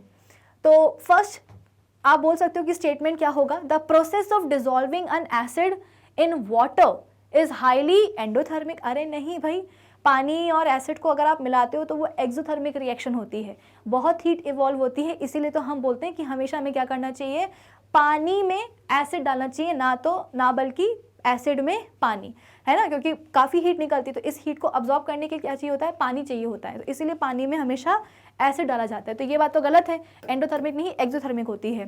सेकेंड क्या है, the pH of the solution increases rapidly on addition of acid. अब हो सकता है कि बच्चों ने क्या करा हो, एक्साइटमेंट में आकर के इसी को मार्क करा हो कि ये बिल्कुल सही है कि हम क्या कर रहे हैं, हम एसिड डाल रहे हैं तो पीएच जो होगा वो इंक्रीज हो जाएगा, जबकि ऐसा बिल्कुल भी नहीं है। आपके पास क्या था, टैप वाटर था जिसका पीएच कितना रहा होगा, 7 रहा होगा। अब जब आप इस टैप वाटर में जिसका पीएच 7 है इसमें एसिड डालोगे तो पीएच क्या होगा, पूरे सोल्यूशन का कम होता जाएगा ना, क्योंकि हमें पता है कि एसिड का जो पीएच होता है वो 7 से कम होता है। तो अब पानी में जिसका पीएच 7 था, जो कि न्यूट्रल था, उसमें जब आप एसिड डालोगे तो उसका पीएच क्या होगा, कम होगा ना, इंक्रीज थोड़ी ना होगा, मतलब ये भी गलत है। तीसरा क्या है, the pH of the solution decreases rapidly on addition of acid, ये बिल्कुल सही है। The pH of tap water was around 7, ये भी बिल्कुल सही है। तो तीसरा और चौथा वाला स्टेटमेंट सही है। तो अब हमें एक ऐसा ऑप्शन चूज करना है जो कि थर्ड और फोर्थ को सही बता रहा हो, और मेरे हिसाब से वो होगा ऑप्शन सी। ऑप्शन सी बोल रहा है कि थर्ड और फोर्थ स्टेटमेंट क्या है, बिल्कुल सही है, ठीक है। चलो अब हम आ जाते हैं अपने अगले सेक्शन पर, जो कि है सेक्शन सी, जिसमें कि आपके पास आने वाली हैं केस स्टडीज। पहली केस स्टडी आई है, अच्छा केमिस्ट्री की आई है, ठीक है। अ student took 4 metals P, Q, R and S and carried out different experiments to study the properties of metals। 4 metals लिए गए हैं P, Q, R, S नाम के। Some of the observations were all the metals could not be cut with knife except R। भाई जो R metal है वो knife से कट किया जा रहा है, तो या तो वो सोडियम हो सकता है या बोल सकते हो कि पोटेशियम होगा, ठीक है। Metal P combined with oxygen to form an oxide M2O3। जो मेटल P है वो क्या कर रहा है, जब ऑक्सीजन के साथ में कंबाइन करेगा तो ऑक्साइड कैसा बना रहा है, M2O3 टाइप का। तो वो हो सकता है कि जो P मेटल है वो कौन है, एल्यूमिनियम है, क्योंकि हमको पता है कि एल्यूमिनियम कैसा ऑक्साइड बनाता है। तो आप बोल सकते हो कि Al2O3 टाइप का, है ना। तो मेटल P कौन सा हो सकता है, एल्यूमिनियम हो सकता है। फिर इसके बाद में विच reacts with both acids and bases. भाई हमने ऐसे पढ़े हैं जनरली हमारे जो मेटल ऑक्साइड्स होते हैं they are basic in nature, लेकिन हमारे पास दो मेटल के ऑक्साइड्स ऐसे होते हैं जो कि एम्फोटेरिक होते हैं नेचर में, समय पढ़ने पर एसिडिक नेचर शो करेंगे और समय पढ़ने पर बेसिक नेचर शो करेंगे। तो एल्यूमिनियम ऑक्साइड क्या है, डेफिनेटली एक एम्फोटेरिक ऑक्साइड है। तो हो सकता है कि बहुत चांसेस हैं कि जो पी मेटल है वो क्या हो, एल्यूमिनियम ही हो। ठीक है, होगा क्या, वही है। ठीक है, चलो फिर क्या है कि पी जो है वो पानी did not react either with cold or hot water but reacted with steam Q। अब जो P है वो, एक मिनट, यहाँ पे क्या लिखा गया है कि P did not react with either cold or hot water but reacted with steam। अच्छा, जो P है ना उसने, मतलब जिसके लिए हम बोल रहे हैं ना कि P क्या है, एक एल्यूमिनियम है, तो ना ये ठंडे पानी के साथ रिएक्ट कर रहा है ना गर्म पानी के साथ, इसको चाहिए स्टीम। तो भाई अब तो कुछ कहने को बचा ही नहीं है, ये डेफिनेटली कौन है, ये एल्यूमिनियम ही है, क्योंकि हमको पता है कि एल्यूमिनियम आयरन वगैरह जो होते हैं इनको ना ठंडा पानी चाहिए होता है ना गर्म पानी, इनको स्टीम चाहिए होती है रिएक्ट करने के लिए। फिर इसके बाद में अगर हम बात करेंगे क्यू की, तो Q reacted with hot water and the metal started floating. तो Q जो है वो हॉट वाटर के साथ में रिएक्ट कर लेता है और वो क्या करने लगता है, स्टार्ट करने लगता है फ्लोट, है ना। तो हम सबको पता है कि सोडियम और पोटेशियम ऐसे होते हैं जो कि ठंडे पानी के साथ रिएक्ट करते हैं, वो भी विग्रसली। जो हमारा कैल्शियम होता है वो भी ठंडे पानी के साथ में रिएक्ट कर लेता है, लेकिन ज़्यादा विग्रसली नहीं करता, मतलब आग तो नहीं पकड़ता है कम से कम। लेकिन जो मैग्नीशियम है उसको जब हम ठंडा पानी देते हैं रिएक्ट करने के लिए, तो वो बोलते हैं कि ना मुझे नहीं चाहिए ठंडा पानी, मुझे तो गर्म पानी चाहिए है। इसका मतलब क्या कि डेफिनेटली यहाँ पे जो अपना क्यू मेटल है वो क्या होने वाला है, मैग्नीशियम ही होने वाला है। क्यों बोला है ना कि Q reacted with hot water और मैग्नीशियम क्या करने लगेगा, फ्लोट भी करने लगेगा। R reacted violently with cold water, तो आर डेफिनेटली क्या होने वाला है, सोडियम या पोटेशियम से ही में से कोई एक होने वाला है, क्योंकि आर क्या कर रहा है, विगरसली रिएक्ट कर रहा है कोल्ड वाटर के साथ भी। एस क्या है, did not react with water at all. अच्छा, एस ने रिएक्ट किया ही नहीं है, पानी के साथ में रिएक्ट किया ही नहीं है। ठीक है ना। अब इन सभी ऑब्जर्वेशंस के हिसाब से आपने क्या करने हैं, इन सवालों के जवाब देना है। Out of the given metals the one which needs to be stored used kerosene is. अच्छा, PQRS में से कोई एक ऐसा मेटल जिसको कि केरोसिन में स्टोर करने की ज़रूरत है, तो हम सबको पता है वो कौन होना चाहिए, R होना चाहिए। क्यों, क्योंकि R सोडियम या पोटेशियम में से कोई एक हो सकता है। तो डेफिनेटली इस सवाल का सही जवाब क्या होना चाहिए, ऑप्शन बी R को ही हम क्या करेंगे, केरोसिन में स्टोर करके रखेंगे। Out of the given metals the metal Q is, metal Q कौन सा होगा भाई, मैग्नीशियम होगा। तो इस सवाल का सही जवाब होगा क्या, ऑप्शन डी मैग्नीशियम। फिर क्या है, which metal forms amphoteric oxide, तो कौन सा वाला मेटल एम्फोटेरिक ऑक्साइड बना रहा है भाई, पी मेटल। तो इस सवाल का सही जवाब होना चाहिए क्या, ऑप्शन ए पी, क्योंकि पी क्या है, एल्यूमिनियम है और इसका ऑक्साइड क्या होता है, एम्फोटेरिक होता है। तो आप बोल सकते हो कि केरोसिन में किसको स्टोर करना चाहिए, आर को। फिर मेटल क्यू कौन है, मैग्नीशियम है, और एम्फोटेरिक ऑक्साइड कौन से मेटल का बनता है, तो आप बोलोगे पी का बनता है। ठीक है। फिर क्या है, the increasing order of reactivity of the four metals is, increasing order क्या होगा रिएक्टिविटी का, सबसे ज्यादा रिएक्टिव कौन है, ये आर है, लीस्ट रिएक्टिव कौन है, एस है, बाकी दो आएंगे इनके बीच में। ठीक है ना।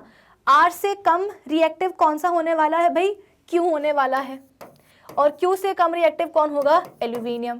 तो ये आ गया क्या, increasing order of the reactivity of these four metal. तो कौन सा वाला ऑप्शन हमारा, ये वाला सीक्वेंस जो ना बता रहा है, ऑप्शन ए में सबसे नीचे रखा गया है पी को, नहीं, ऑप्शन बी में सबसे नीचे रखा गया है, अच्छा सॉरी, एल्यूमिनियम की जगह पे मुझे क्या लिखना चाहिए, पी लिखना चाहिए, है ना, एल्यूमिनियम की जगह मुझे पी लिखना चाहिए। ठीक है। तो ऑप्शन बी क्या बोल रहा है, सबसे नीचे एस तो है लेकिन उसके बाद में आर है, आर नहीं पी को होना चाहिए। तीसरा क्या बोल रहा है कि सबसे नीचे एस है, फिर उसके ऊपर पी होना चाहिए, फिर उसके ऊपर क्यू, फिर उसके ऊपर आर, ये बिल्कुल सही है। ठीक है ना। तो इस सवाल का सही जवाब क्या होगा, ऑप्शन सी। ठीक है, चलिए अगला सवाल। अच्छा, तो केमिस्ट्री की जो केस स्टडी है वो हो जाती है अपनी कंप्लीट।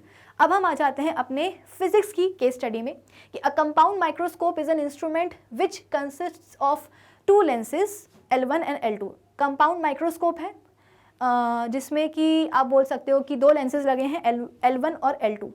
जो L1 है वो ऑब्जेक्टिव कहलाता है, जो कि रियल, इन्वर्टेड और मैग्नीफाइड इमेज बनाता है। तो डेफिनेटली L1 कौन सा होने वाला है भाई, अगर वो रियल, इन्वर्टेड और मैग्नीफाइड इमेज बना रहा है तो वो डेफिनेटली कौन सा होगा, कॉन्वेक्स लेंस ही होगा, क्योंकि जो कॉन्केव लेंस है वो तो कभी भी रियल इन्वर्टेड इमेज बनाता ही नहीं है, और ऊपर से डिमिनिश्ड अलग से बना देता है इमेज।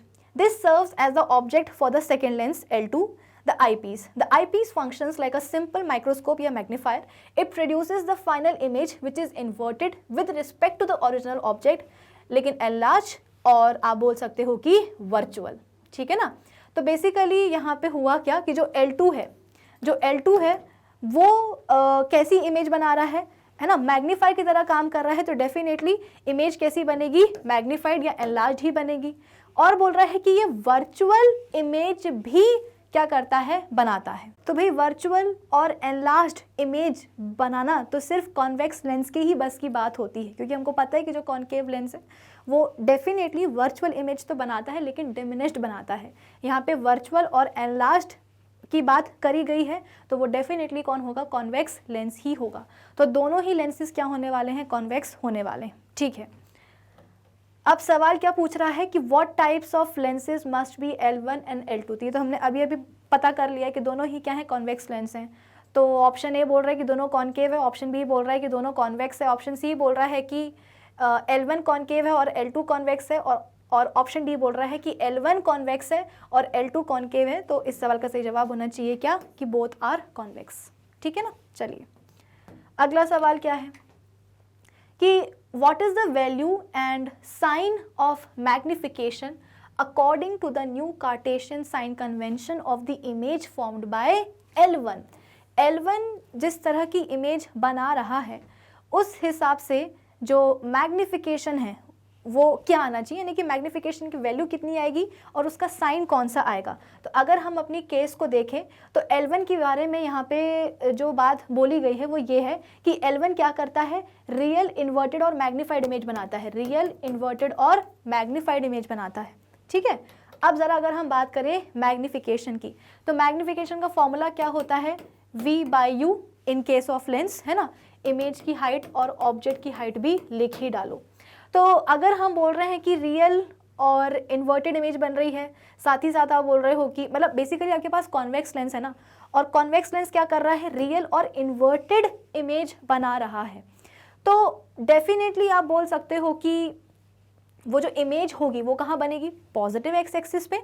भाई आपको ये पता चल गया है कि दोनों ही लेंसेज कैसे हैं, कॉन्वेक्स हैं। यहाँ पे हम बात कर रहे हैं L1 की। L1 क्या है, कॉन्वेक्स लेंस है। Convex lens most of the time क्या करता है, रियल एंड इन्वर्टेड इमेज ही बनाता है। कहाँ बनाता है, वो भी पॉजिटिव एक्स एक्सिस पे, यानी कि डेफिनेटली जो इमेज डिस्टेंस होगा वो क्या होगा, पॉजिटिव ही होगा।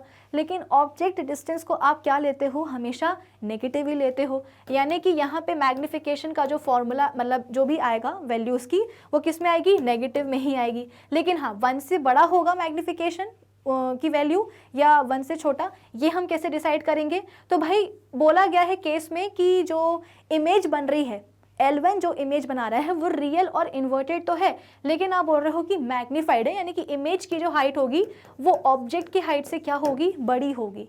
इसका मतलब क्या कि जो भी वैल्यू आएगी मैग्निफिकेशन की वो 1 से बड़ी होगी, लेकिन हाँ साइन क्या होगा, नेगेटिव।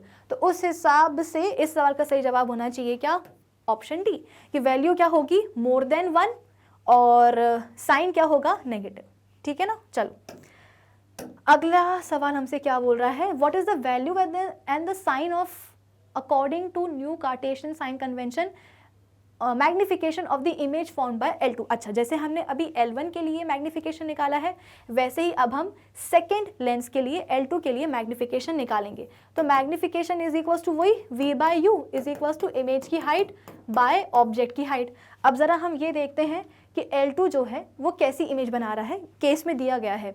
तो आप बोल सकते हो कि एनलार्ज्ड बना रहा है और आप बोलोगे कि वर्चुअल बना रहा है, ठीक है। तो कहाँ गया, ये रहा। इमेज वर्चुअल कब बनती है लेंस के केस में, जब इमेज कहाँ बने, नेगेटिव एक्स एक्सिस पे बने, है ना। मोस्ट ऑफ द टाइम्स जो इमेज है कॉन्वेक्स लेंस क्या करता है, रियल और इन्वर्टेड ही बनाता है, यानी कि पॉजिटिव एक्स एक्सिस पे। केवल एक केस होता है कॉन्वेक्स लेंस में जहाँ पे इमेज कहाँ बनती है, नेगेटिव एक्स एक्सिस पे, यानी कि वर्चुअल होती है। इसका मतलब क्या, ऑब्जेक्ट डिस्टेंस तो वैसे भी नेगेटिव ही है और इमेज डिस्टेंस भी क्या हो जाएगा, नेगेटिव ही हो जाएगा। तो नेगेटिव नेगेटिव कट जाएगा, यानी कि मैग्नीफिकेशन की जो भी वैल्यू आएगी वो कैसी होगी, पॉजिटिव में आएगी। यहाँ पे ये भी बोला जा रहा है कि इमेज कैसी है, एनलार्ज्ड है, यानी कि इमेज का जो साइज़ है वो ऑब्जेक्ट के साइज से बड़ा है। इसका मतलब मैग्नीफिकेशन जो भी आएगा उसकी वैल्यू 1 से बड़ी ही होगी। तो 1 से बड़ी और पॉजिटिव साइन, ये कहाँ लिखा गया है, ऑप्शन ए बोल रहा है कि लेस देन 1 है वैल्यू, नहीं, ऑप्शन बी बोल रहा है कि मोर देन 1 है और साइन क्या होगा, पॉजिटिव, ये बिल्कुल सही है। आई बात समझ में? तो इस सवाल का सही जवाब क्या होगा, ऑप्शन बी। तो ये वाला क्वेश्चन भी अपना सॉल्व हो चुका है। चलिए आगे बढ़ जाते हैं और आ जाते हैं अपने आखिरी सवाल के ऊपर कि if the power of the eyepiece L2, अच्छा L2 की बात हो रही है यहाँ पे, सेकेंड लेंस की, जिसकी पावर कितनी दी गई है, 5 डायोप्टर्स। तो यहाँ से हम फोकल लेंथ निकाल सकते हैं and it forms an image at a distance of 80 centimetre. और हमको पता है कि जो L2 है वो क्या कर रहा है, वर्चुअल इमेज बना रहा है। इसका मतलब V कितना आएगा, -80 सेंटीमीटर। तो बेसिकली पूछा गया है at what distance should the object be, यानी कि आपसे ऑब्जेक्ट डिस्टेंस ही पूछा गया है। तो अगर आपको फोकल लेंथ पता है तो आप लेंस फॉर्मूला लगा करके इजीली फोकल लेंथ निकाल, मतलब सॉरी, ऑब्जेक्ट डिस्टेंस जो है वो निकाल सकते हो। ठीक है, कैसे निकालोगे, तो पावर यहाँ पे कितनी दी गई है, power is equals to 1 upon focal length होता है। तो फोकल लेंथ कितना हो जाएगा, 1 अपॉन पावर। तो पावर कितना दिया गया है यहाँ पे, 5। ठीक है, तो कितना हो जाएगा, focal length is equals to 0.2, लेकिन 0.2 क्या, ये तो मीटर्स में है। इसका मतलब फोकल लेंथ सेंटीमीटर्स में कितनी आ जाएगी, फोकल लेंथ 20 सेंटीमीटर। ठीक है, तो फोकल लेंथ अब आपकी आ चुकी है कितनी, 20 सेंटीमीटर। अब हम सबको पता है कि कॉन्वेक्स लेंस है तो फोकल लेंथ क्या होगी, पॉजिटिव ही होगी। भाई पावर पॉजिटिव में तो फोकल लेंथ भी तो पॉजिटिव ही होगी ना। चलो लेंस फॉर्मूला लगा दो, 1/f is equals to 1/v minus 1/u। निकालना क्या है, u निकालना है ना। ठीक है, तो u को यहाँ ले जाओ, 1/u is equals to 1/v minus 1/f कर दो। v कितना है, -80, तो ये कितना हो जाएगा, -1/80 माइनस, ये फॉर्मूले का नेगेटिव साइन है। फोकल लेंथ कितनी दी गई है, 1/20 कर दो इसको सॉल्व, कितना आ जाएगा, 80 और 20। 80 में से क्या मल्टीप्लाई करें कि इतना आ जाए, आप बोलोगे 20 कर दो, ठीक है कर दिया। 20 में से कितना मल्टीप्लाई कर दें कि इतना आ जाए, बोलोगे मैम 80 कर दो, ठीक है कर दिया। अब ये कितना आ जाएगा, माइनस माइनस कितना होता है, प्लस, तो ये हो जाएगा बेसिकली 100, है ना, डिवाइडेड बाय ये कितना हो जाएगा, 8 to the 1600। तो ये कितना आ रहा है आपका, 1/u आ रहा है ना, -1/u, क्योंकि माइनस माइनस वैसे तो प्लस होगा लेकिन जो साइन है वो तो नेगेटिव ही आएगा ना। तो ये कितना हो जाएगा, 1/u इज इक्वल्स टू, या एक काम करो ना, इसको उल्टा कर ही लो कि u इज इक्वल्स टू -1600/100। तो 0 से 2 0 कट जाएंगे, बचेगा कितना, u is equals to -16 centimetre. तो u कितना आ जाएगा आपका 16 सेंटीमीटर, ऑप्शन बी सही होगा। माइनस तो आना ही था ऑब्जेक्ट डिस्टेंस, क्योंकि ऑब्जेक्ट को तो आप हमेशा नेगेटिव एक्स एक्सिस पे ही रखते हो, तो ऑब्जेक्ट डिस्टेंस हमेशा क्या आएगा, नेगेटिव ही आएगा। तो कुछ इस तरीके से आप ये पूरा क्वेश्चन सॉल्व कर सकते हो। आई होप किया भी होगा, और चाहो तो स्क्रीनशॉट ले लेना, सोल्यूशन आपके पास रहेगा। तो कुछ ऐसे आपने पूरा पेपर सॉल्व किया होगा, उम्मीद करती हूँ ऐसे ही किया होगा और अच्छे नंबर, अच्छे मार्क्स आपके आ गए होंगे, या आ जाएंगे, मतलब रिजल्ट जब आएगा। तो आज के सेशन के लिए बस इतना ही। अब हम मिलेंगे अपने अगले सेशन में, और अगले सेशन में हम कोई और नई चीज़ करेंगे, क्या करेंगे पता नहीं, लेकिन आप लोग के लिए वो होगा मज़ेदार। तो अब हम मिलेंगे अपने अगले सेशन में, तब तक आप विजिट कर लीजिए हमारी ऑफिशियल वेबसाइट magnetbrains.com, जहाँ पर आपको सभी चैप्टर्स के वीडियो लेक्चर्स मिलते हैं एकदम प्रॉपरली सीक्वेंस में अरेंज्ड, प्लस वहाँ पे आपको सभी लेक्चर्स के होते हैं नोट्स भी available. So do visit our official website, कौन सी वाली, यही वाली magnetbrains.com। Till then, keep learning with Magnet Brains. Thank you for watching.